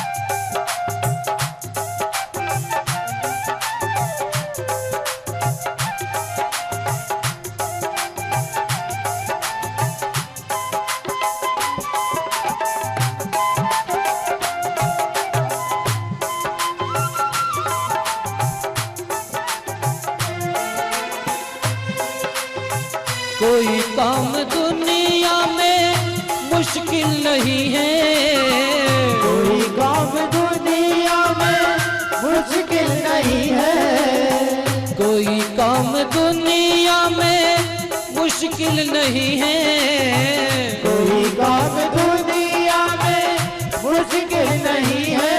जो करते रहोगे जतन धीरे धीरे, जो करते रहोगे जतन धीरे धीरे, जो करते रहोगे भजन धीरे धीरे, भजन धीरे धीरे तो मिल जाएगा वो सजन धीरे धीरे, तो मिल जाएगा वो सजन धीरे धीरे।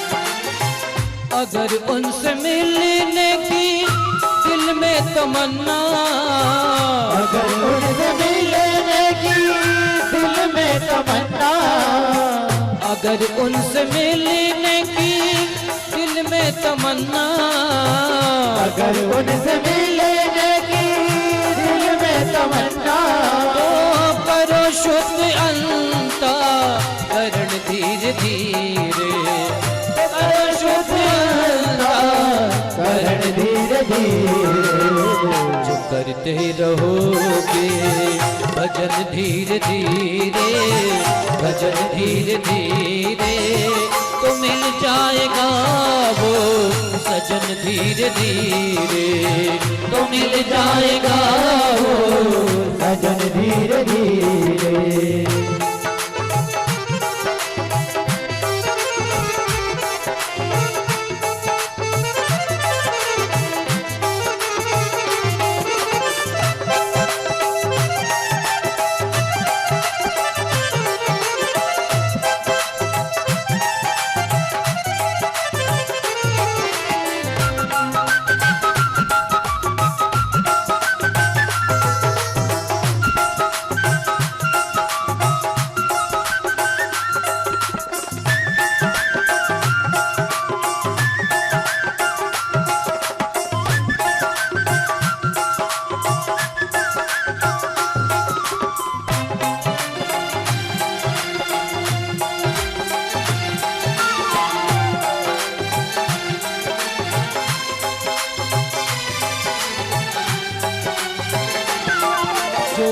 करो प्रेम से भक्ति पूजा हरि की, जो करो प्रेम से भक्ति पूजा हरि की, जो करो प्रेम से भक्ति पूजा हरि की, जो करो प्रेम से भक्ति पूजा हरि की, वो मिल जाए राधा रमण धीरे धीरे, तो मिल जाए राधा रमण धीरे धीरे।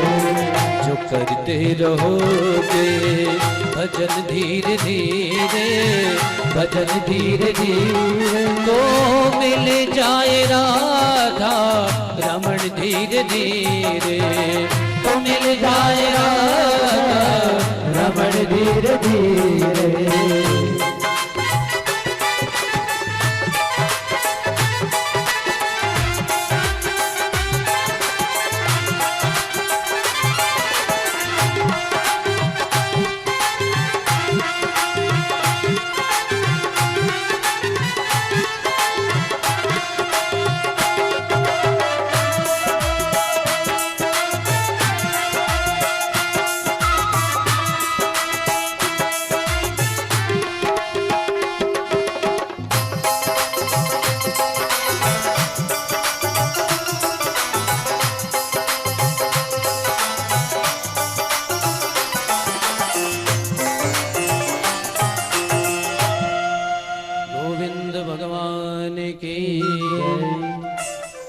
तो प्रयास करना चाहिए, थोड़ा थोड़ा रोज भगवान का भजन करना चाहिए। भागवत जी का बड़ा सुंदर श्लोक कि शतम विहाय दातव्यम, 100 काम छोड़ करके स्नान करो। कितने? 100 काम छोड़ करके स्नान करना चाहिए। 1000 काम छोड़ करके भोजन करो। 1,00,000 काम छोड़ के रोज दान करो।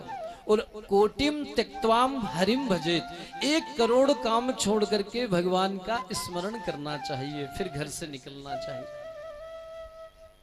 तो जीवन में उतारने योग्य बड़ी सुंदर बात बताई। आइए भागवत जी के प्रथम श्लोक में प्रवेश करें। सच्चिदानंद रूपाय विश्वोत्पत्त्यादि हेतवे तापत्रे विनाशाय श्री कृष्णाय वयं नमः। सच्चिदानंद रूपाय विश्वोत्पत्त्यादि हेतवे तापत्रे विनाशाय श्री कृष्णाय वयं नमः। सच्चिदानंद रूपाय विश्वोत्पत्त्यादि हेतवे तापत्रय विनाशाय श्री कृष्णाय वयं नमः। जीवन में 3 बातें बड़ी महत्वपूर्ण बताई। सच्चिदानंद कहते हैं सत धन चित धन आनंद स्वरूप, परमात्मा सत्य स्वरूप है। चिदी कहते हैं प्रकाश को, परमात्मा प्रकाश स्वरूप है। और आनंद का कोई विरुद्धार्थी शब्द होता नहीं, तो भगवान आनंद स्वरूप है। सत मने परमात्मा, चिदी मने परमात्मा, आनंद मने परमात्मा। सूत जी महाराज वर्णन करते हैं कि जीवन में 3 बातें बड़ी महत्वपूर्ण हैं। सबसे प्रथम सत्य ही धर्म है। सत्य स्वरूप ईश्वर, सत्य स्वरूप परमात्मा सभी को प्रिय है। हम कितना ही झूठ बोले, लेकिन हम दूसरों से अपेक्षा करते हैं कि लोग हमसे सत्य बोले, सच बोले। और सत्य सभी को प्रिय है। आपका बच्चा यदि आपके पर्स में से पैसे निकाल ले, और आपने देख लिया है, बच्चे से पूछा बेटा पैसे निकालने, बोले नहीं मम्मी नहीं निकाले। आपको याद है कि निकाले, आपने देखा है, लेकिन यदि बच्चा सच बोल देता है तो आपको बड़ी प्रसन्नता होती है और आप वो पैसा उसको दे देते हैं। लेकिन कोई व्यक्ति झूठ बोले और आपको ज्ञात है, हमने देखा है, आपने देखा है, और कोई झूठ पे झूठ बोलता जाए तो बड़ा क्रोध आता, बड़ा गुस्सा आता है। तो परमात्मा सत्य स्वरूप है, सत्य सभी को प्रिय लगता है। हम यदि झूठ बोलते हैं तो झूठ बोलने में भी सत्य का आश्रय लेना पड़ता है। तेरे गले की कसम, बिल्कुल सही कह रहा हूं। जहां उसने गले की कसम खाई तो उसको उस झूठ को मजबूती मिल जाती है, तो सत्य का आश्रय लेना पड़ेगा। तो परमात्मा सत्य स्वरूप है। जीवन में बाबा तुलसी जी लिखते हैं कि धर्म न दूसरे सत्य समाना, आगम निगम पुराण बखाना। धर्म न दूसरे सत्य समाना, आगम निगम पुराण बखाना। धर्म न दूसरे सत्य समाना, आगम निगम पुराण बखाना। धर्म न दूसरे सत्य समाना, आगम निगम पुराण बखाना। धर्म न दूसर सत्य समाना और आगम निगम पुराण बखाना। सत्य के समान कोई दूसरा जीवन में धर्म नहीं। जो सत्य रूपी धर्म को जीवन में आचरण में लाता है, सत्य रूपी परमात्मा प्रसन्न होकर के उसको आशीष प्रदान करते। तो सबसे बड़ा धर्म है सत्य को धारण करना। तुलसी जी ने लिखा, धर्म ना दूसरा सत्य समाना, आगम निगम पुराण बखाना।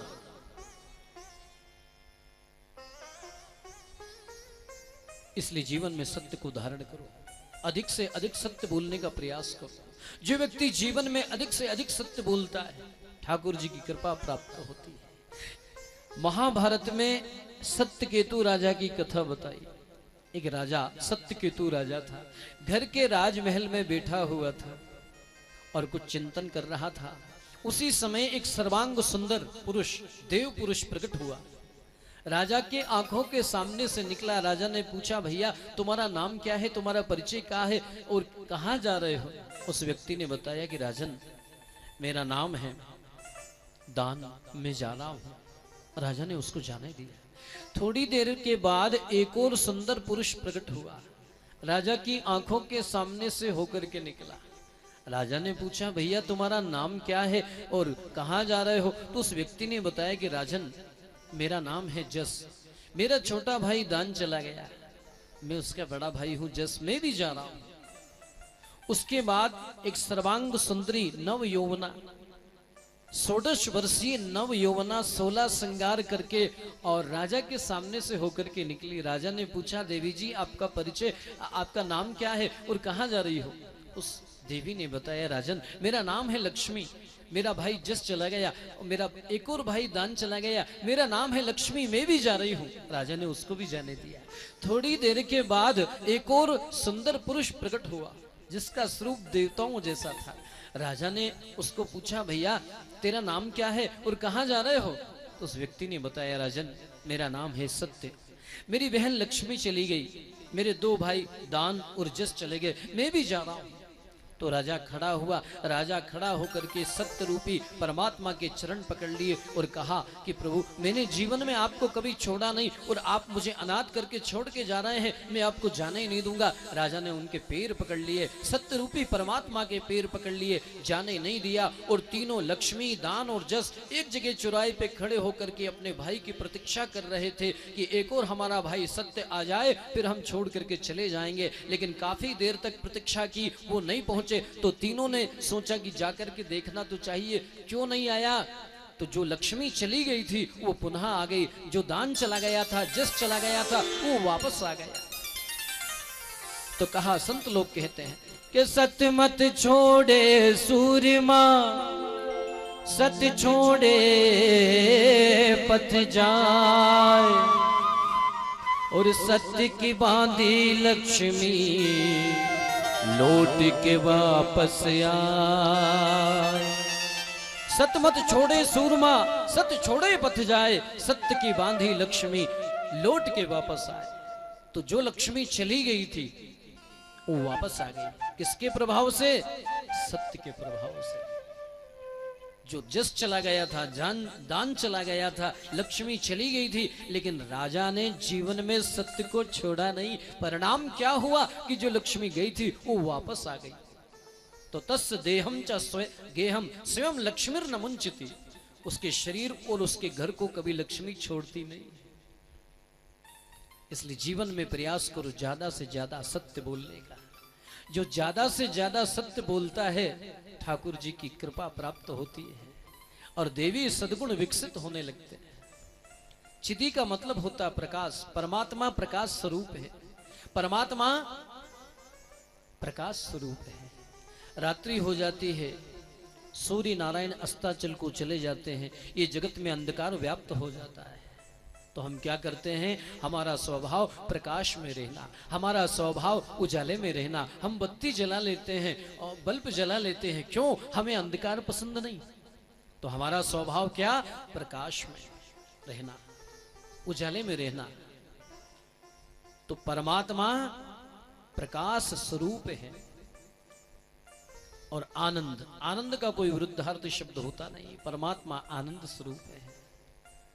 सूत जी महाराज वर्णन करते हैं कि ऐसे सत धन चित धन आनंद सच्चिदानंद भगवान श्री कृष्ण हैं। उनके चरणों में एक बार मन से प्रणाम कर लेने से तापत्रय विनाशाय श्री कृष्णाय वयम नमः। 3 प्रकार के तापों से व्यक्ति जलता है। कौन कौन से 3 प्रकार के? आधि देविक, आधि भौतिक और आध्यात्मिक। त्रिविध पापोपशमनार्थम, 3 प्रकार के पापों का शमन हो जाता है। देहिक, देविक, भौतिक तापा। और गावड़े की भाषा में के तो तन से दुखी, कोई मन से दुखी, कोई धन से दुखी। 3 प्रकार के ताप होते हैं जो जीव को दुखी परेशान करते हैं। अब भगवत कृपा है, बहुत बड़ा बंगला है, बहुत बैंक बैलेंस है, प्रॉपर्टी है, प्लाट है, दुकान है, मकान है, लेकिन शरीर में रोग है, शरीर में रोग है। एक व्यक्ति वो दुखी, शरीर के रोग से दुखी है, परेशान है, वो शरीर का रोग है, तन दुखी है। और एक कोठी बंगले महल अटारी दास दासी नौकर चाकर मान सम्मान पद प्रतिष्ठा प्रॉपर्टी मिल्कियत सब है, लेकिन बेटा बिगड़ गया है, बच्चा बिगड़ गया है, बहुत शराब कबाब पर स्त्री गमन बहुत सारे पाप में लिप्त है। तो मन से बड़े दुखी रहेंगे आप, मन में बड़ा संताप रहेगा, कष्ट रहेगा, पीड़ा रहेगी।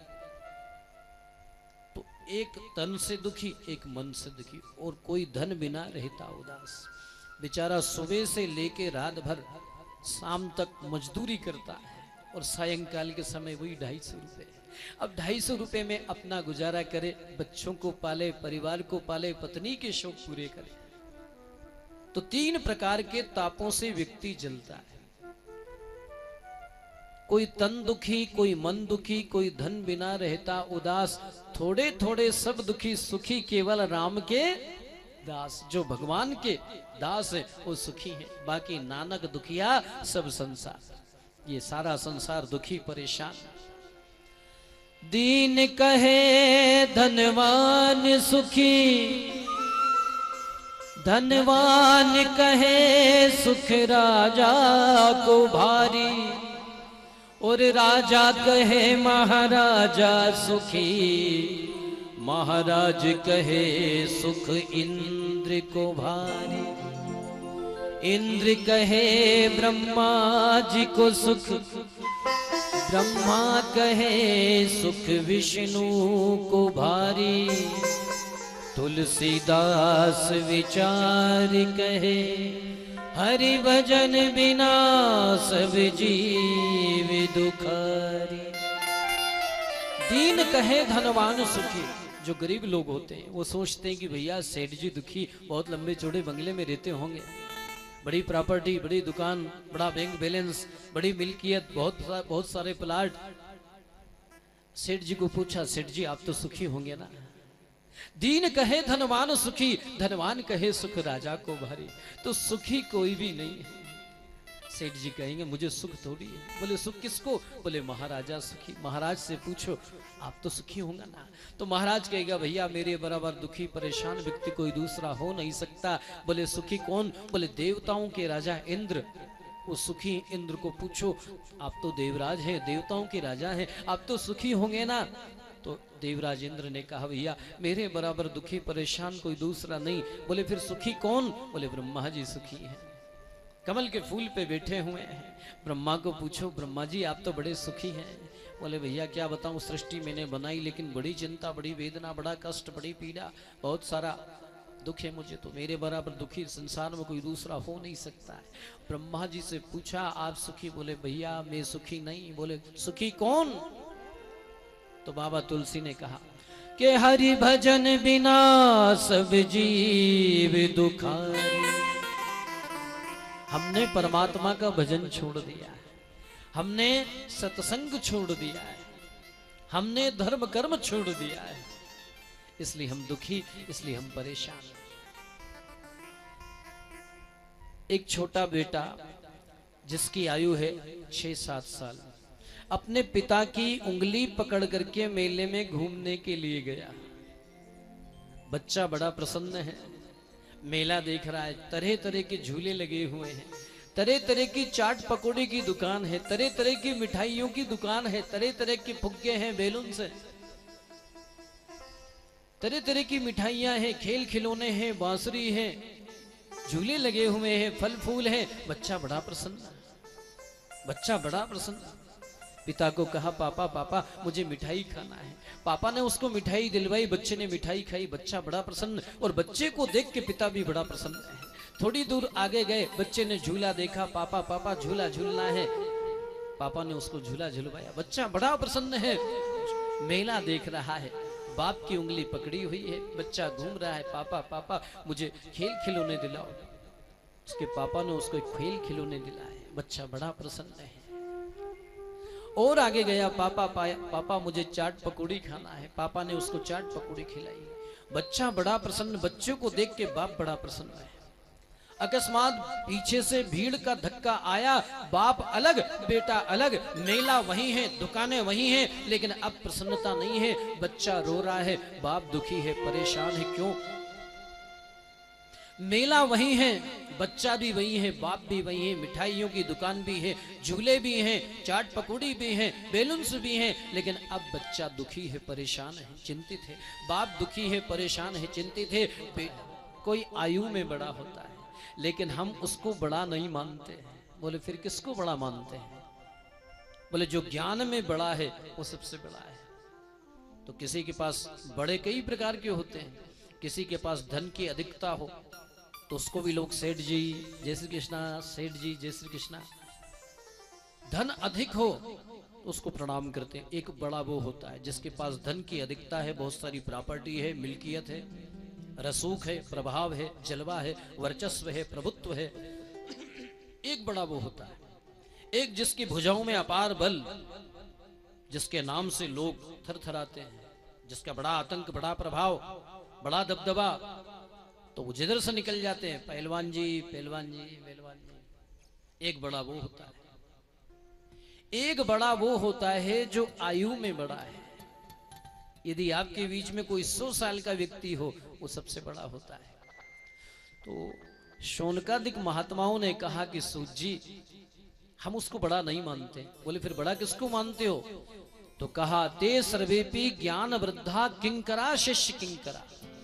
जिसका ज्ञान परिपक्व है, जिसका ज्ञान बड़ा है, वो सबसे बड़ा है। जैसे एक मुहावरा बोला जाता है, अकल बड़ी की भैंस बताओ।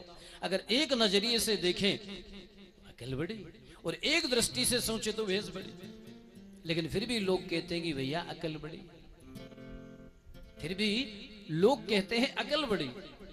ऐसे ही जो ज्ञान में बड़े होते हैं वो सबसे बड़े होते हैं। तो सूत जी आपका ज्ञान करोड़ों सूर्य के समान, जहां अंधकार टिक नहीं सकता है, तो आप परम ज्ञानी हैं, इसलिए हम आपको प्रणाम करते हैं। सूत जी महाराज को बिठाया है। 88,000 संत महात्माओं ने प्रणाम किया है चरणों में और प्रश्न किया है कि महाराज हमें ऐसी कथा श्रवण कराएं जिससे हमारे जीवन का दुख दूर हो जाए और ठाकुर की प्राप्ति हो जाए, गोविंद की प्राप्ति हो जाए। कोई भी संत महात्मा यदि आपके नगर में आए, घर में आए, तो फालतू के प्रश्न मत करो कि महाराज फैक्ट्री कैसी चलेगी, बहू के बेटा होगा या नहीं होगा। भाग्य प्रारब्ध में होगा तो बेटा भी होगा, फैक्ट्री भी चलेगी। कोई संत कोई महात्मा आ जाए, केवल एक प्रश्न करो, गोविंद कैसे मिलेंगे, ठाकुर से मिलन कैसे होगा। तो बड़ा सुंदर प्रश्न हुआ है। सूत जी वर्णन करते हैं कि हे शौनकादिक महात्माओं, आपने बड़ा सुंदर प्रश्न किया है। काल व्याल मुखग्रास त्रास निर्नाश हेतुवे। हमारा शरीर काल का ग्रास बना हुआ है। जिस दिन जीवात्मा का जन्म होता है, मृत्यु उस दिन निश्चित हो जाती है। ये मृत्यु हमें पल पल, हम मृत्यु के ग्रास बन रहे हैं। तो सूत जी निवेदन करते हैं कि हे शौनकादिक महात्माओं, काल व्याल मुखग्रास त्रास निर्नाश हेतुवे। एक बहुत बड़ा अजगर है। अजगर ने अपने मुंह को खोल रखा है और उसमें हम बैठे हुए हैं। अब हमारा शरीर सुरक्षित कब तक? जब तक वो अपना मुंह बंद ना कर ले। और जैसे ही मुंह बंद किया, हमारी मृत्यु हो जाती है। इसलिए कोई ऐसी कथा श्रवण कराओ जिससे जीवन का दुख दूर हो और गोविंद की प्राप्ति हो जाए, क्योंकि मृत्यु पीछे पीछे चल रही है। सूत जी वर्णन करते हैं कि क्षण भंगुर जीवन की कलिका, कल प्रात को जाने खिली ना खिली।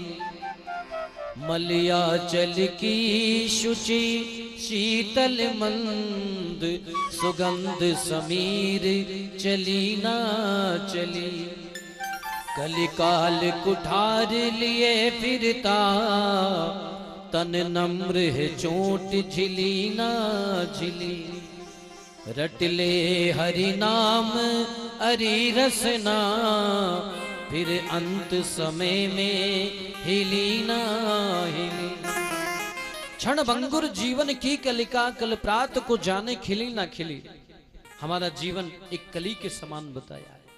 प्रातः काल होता है, कली पुष्पित होने लगती है और पुष्प बन जाती है। क्या पता कल पुष्प बने या ना बने। क्षण भंगुर जीवन की कलिका, कल प्रात को जाने खिली न खिली। मलयाचल की शुचि शीतल मंद सुगंध, समीर चली ना चली।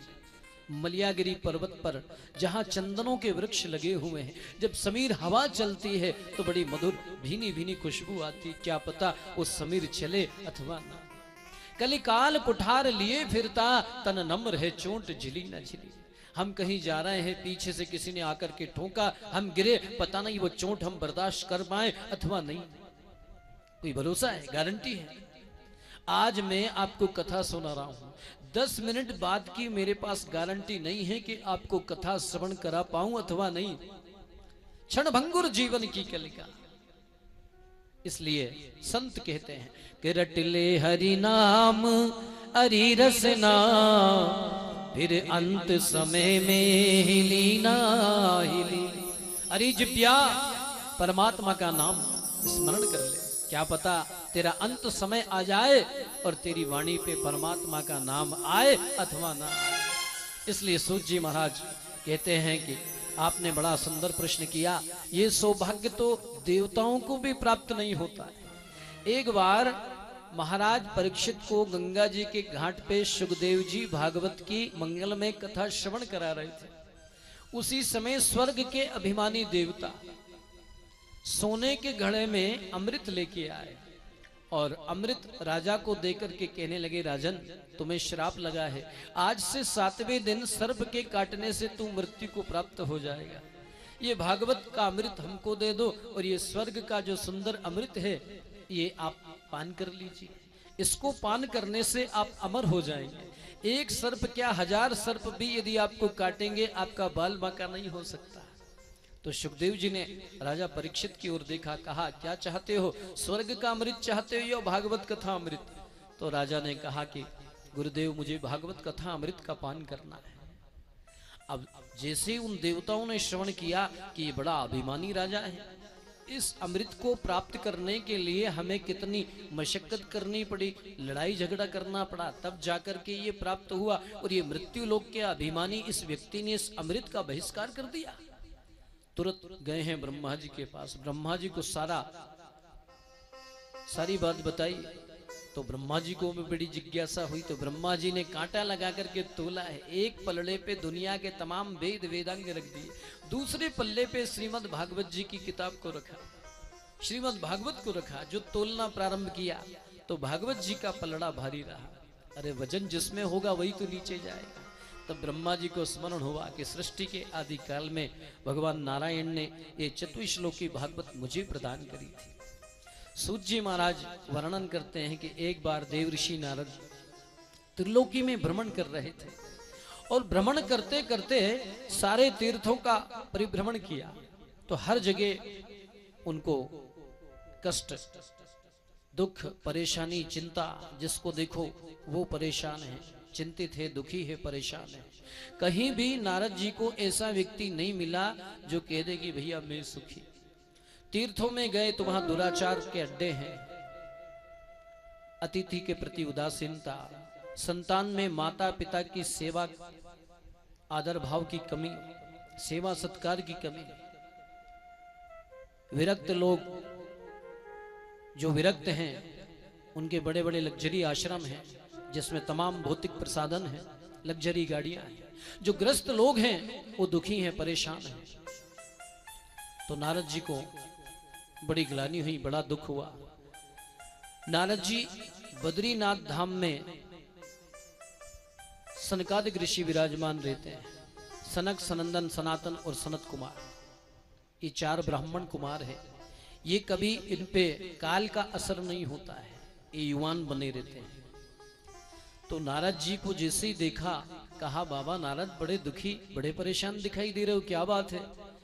तो नारद जी ने बताया, भैया क्या बताऊं, मैं तमाम तीर्थों में गया, सेतुबंध रामेश्वर गया, द्वारका गया, जगन्नाथपुरी गया, हर जगह गया, लेकिन मुझे कली का घोर तांडव दृष्टि गोचर हुआ, कहीं भी सुख शांति मुझे प्राप्त नहीं हुई। लेकिन जैसे ही मैं श्रीधाम वृंदावन में गया, वहां जाकर के मैंने कौतुक देखा, एक दृश्य देखा। बोले क्या दृश्य देखा आपने? बोले एक युवती और उसके आजू बाजू दो वृद्ध अचेतन अवस्था में लेटे हुए थे। बहुत सारी स्त्रियां बैठ करके उसको हवा कर रही थी, सांत्वना दे रही थी। मैंने कौतूहलवश आगे बढ़ करके पूछा कि देवी जी आपका नाम क्या है? उस देवी ने बताया कि बाबा नारद, मेरा नाम है भक्ति। तो नारद बाबा ने पूछा कि आप रो क्यों रही हो, क्या बात है? तो उस देवी ने बताया कि मेरे दो बेटे, एक का नाम है ज्ञान, दूसरे का नाम है वैराग्य, ये कलयुग के प्रभाव से बूढ़े हो गए हैं। मैं भी बूढ़ी हो गई थी, लेकिन जैसे ही मैं वृंदावन में मैंने पदार्पण किया, मैं तो युवान हो गई, लेकिन मेरे जो दो पुत्र हैं ये अभी भी बूढ़े हैं। महाराज बस इनको देख के मैं दुखी परेशान, इसलिए मैं रो रही। तो नारद जी संत हैं, और संत का हृदय मक्खन के जैसा होता है।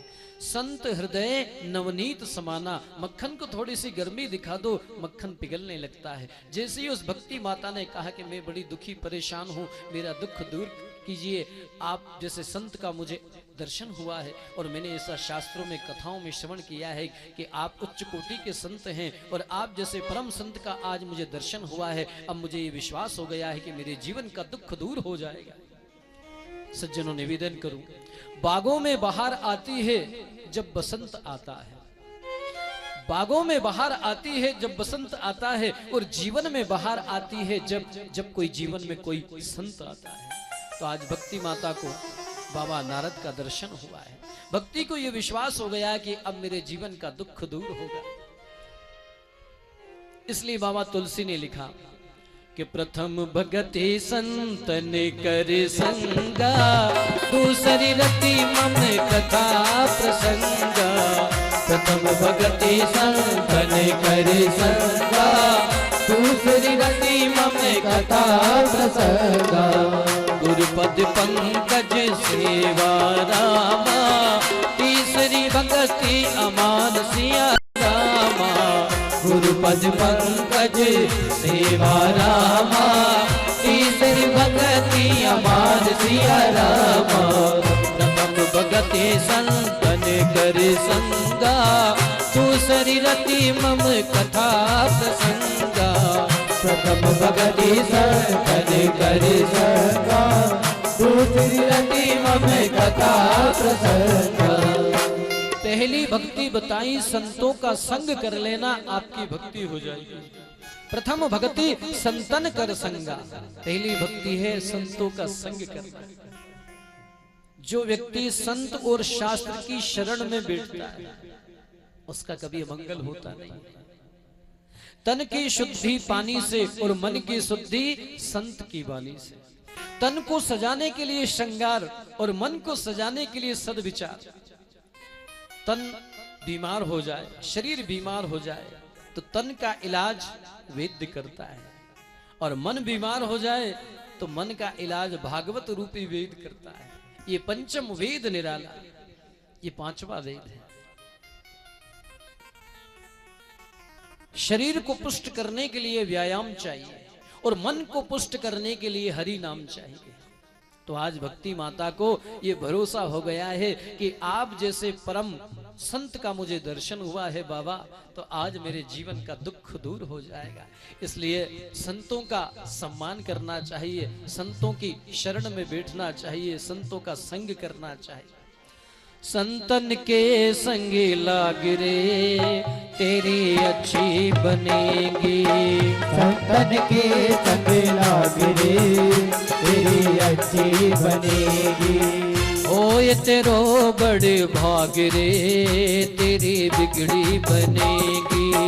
होए तेरो बड़े भाग रे तेरी बिगड़ी बनेगी। ओ संतन के संग लाग रे तेरी अच्छी बनेगी। संतन के संग लाग रे तेरी अच्छी बनेगी।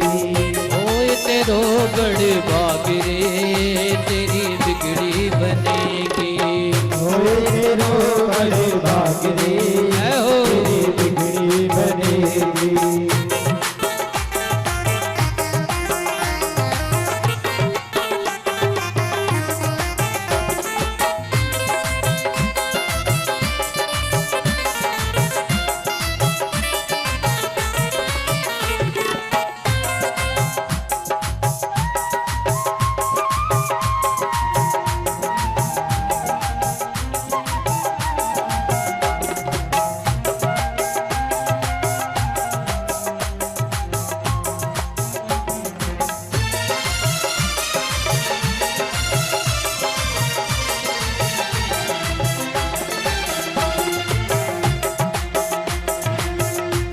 जी की बन गई प्रहलाद की बन गई, ध्रुव जी की बन गई प्रहलाद की बन गई, ध्रुव जी की बन गई प्रहलाद की बन गई, ध्रुव जी की बन गई प्रहलाद की बन गई। हरि सुमिरन में लाग रे, ओ हरि सुमिरन में लाग रे, तेरी अच्छी बनेगी संतन के संग लाग रे, तेरी अच्छी बनेगी।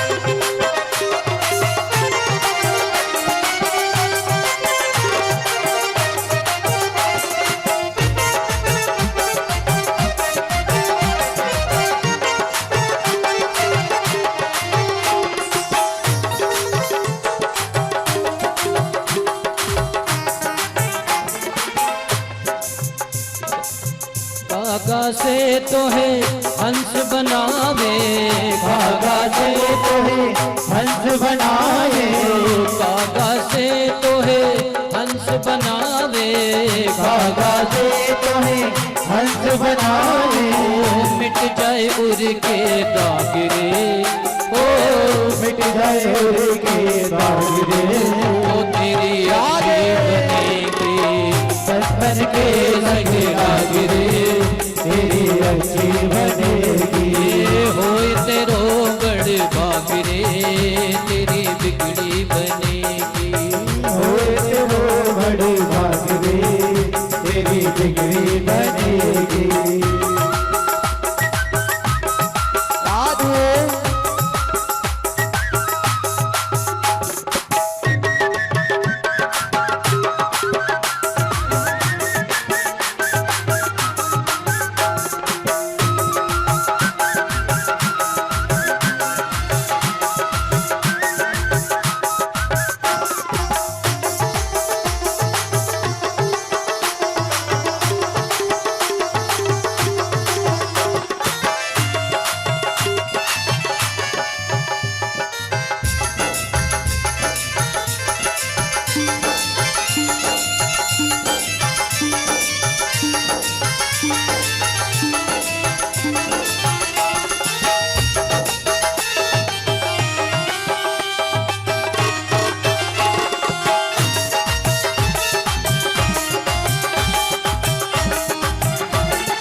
मोहन शाम बहुत दिन सोया, मोहन शाम बहुत दिन सोया, मोहन शाम बहुत दिन सोया, मोहन शाम बहुत दिन सोया, ओ जाग सके तो प्राणी जाग रे, ओ जाग सके तो प्राणी जाग रे, ओ तेरी अच्छी बनेगी संतन के संग लाग रे, तेरी अच्छी बनेगी, ओए तेरो बड़ भाग रे, तेरी बिगड़ी बनेगी, होए तेरो बड़े भाग रे, तेरी बिगड़ी बनेगी।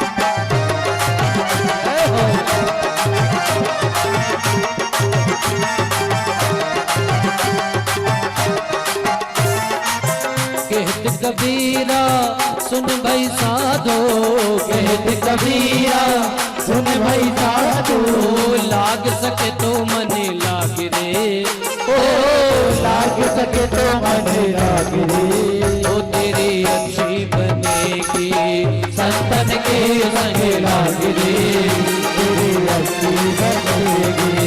होए तेरो बड़े भाग रे, तेरी बिगड़ी बनेगी। होए तेरो बड़े भाग रे, तेरी बिगड़ी बनेगी। गोविंद भगवान की जय। तो नारद जी महाराज ने भक्ति का दुख दूर करने के लिए वेद मंत्र, पुराणों के मंत्र, तंत्र के मंत्र, शास्त्र के मंत्र पढ़ करके और पानी का छींटा दिया, लेकिन ज्ञान वैराग्य की मूर्छा दूर नहीं हुई। उसी समय आकाशवाणी हुई कि नारद, यदि ज्ञान वैराग्य की मूर्छा दूर करना चाहते हो तो सत्कर्म करो। अब नारद जी सत्कर्म की परिभाषा समझने के लिए सनकादिक ऋषियों के पास गए और जाकर के पूछा कि महाराज सत्कर्म किसे कहते हैं। तो बताया, सनकादिक ऋषियों ने बताया, सनक, सनंदन, सनातन और सनत कुमार, चारों ब्राह्मण कुमारों ने बताया कि सत्कर्म सूचिको नूनम ज्ञान यज्ञ स्मृतो बुधे। नारद जी, सत्कर्म का मतलब होता है श्रीमद् भागवत की कथा से। आप यदि ज्ञान वैराग्य का बुढ़ापा दूर करना चाहते हो तो इन्हें भागवत की कथा श्रवण करा। जब इस प्रकार नारद को बताया गया तो बाबा नारद आए हैं, व्यास मंडप बनाया है और व्यास मंडप बनाने के बाद 3 आसन बिछाए गए। भक्ति माता का ज्ञान वैराग्य लिखा तो ऐसा है कि जो कथा कराता है उसको जोड़े से बैठना चाहिए।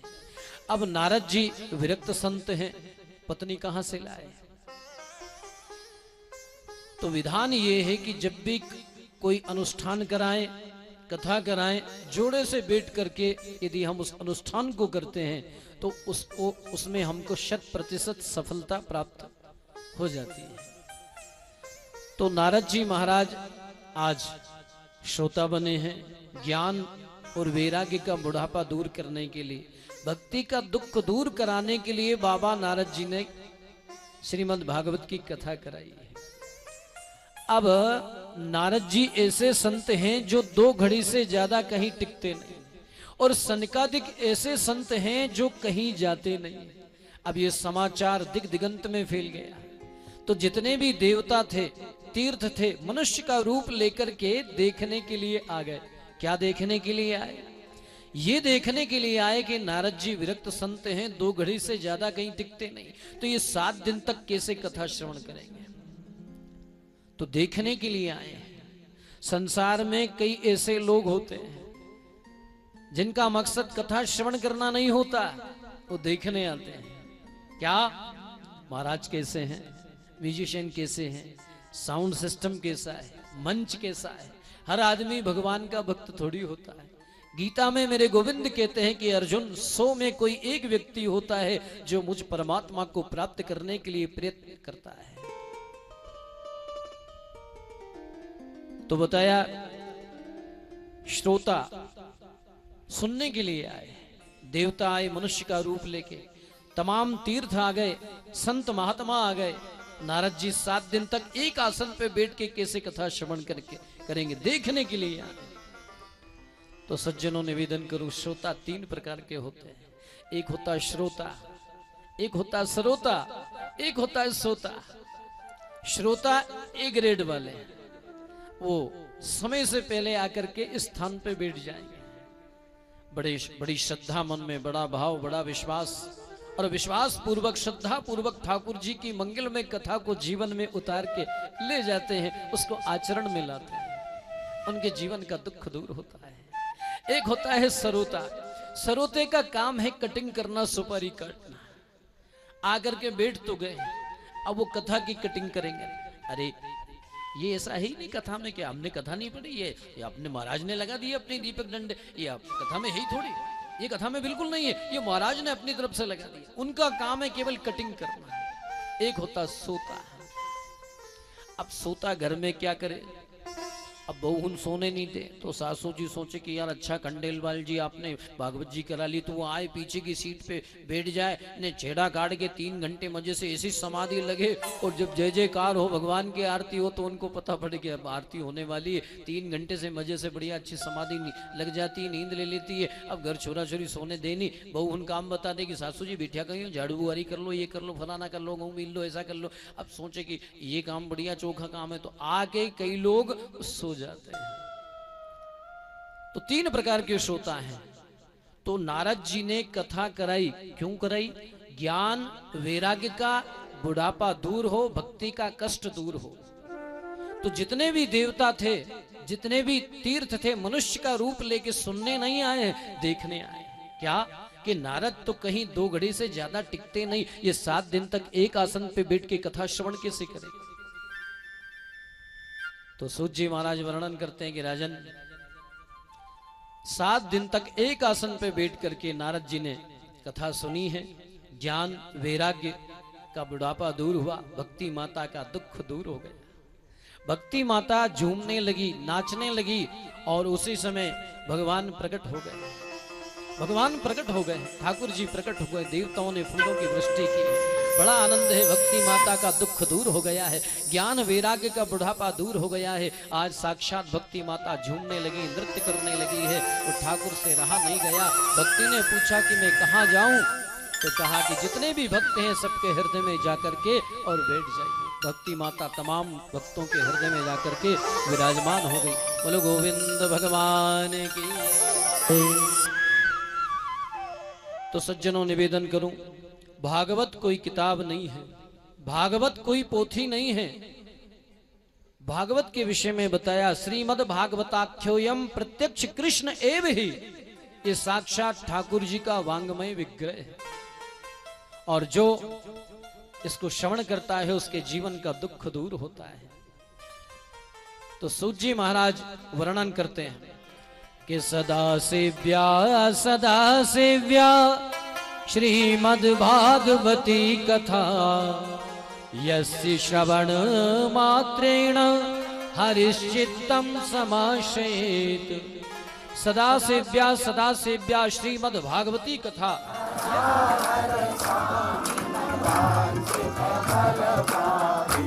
ओम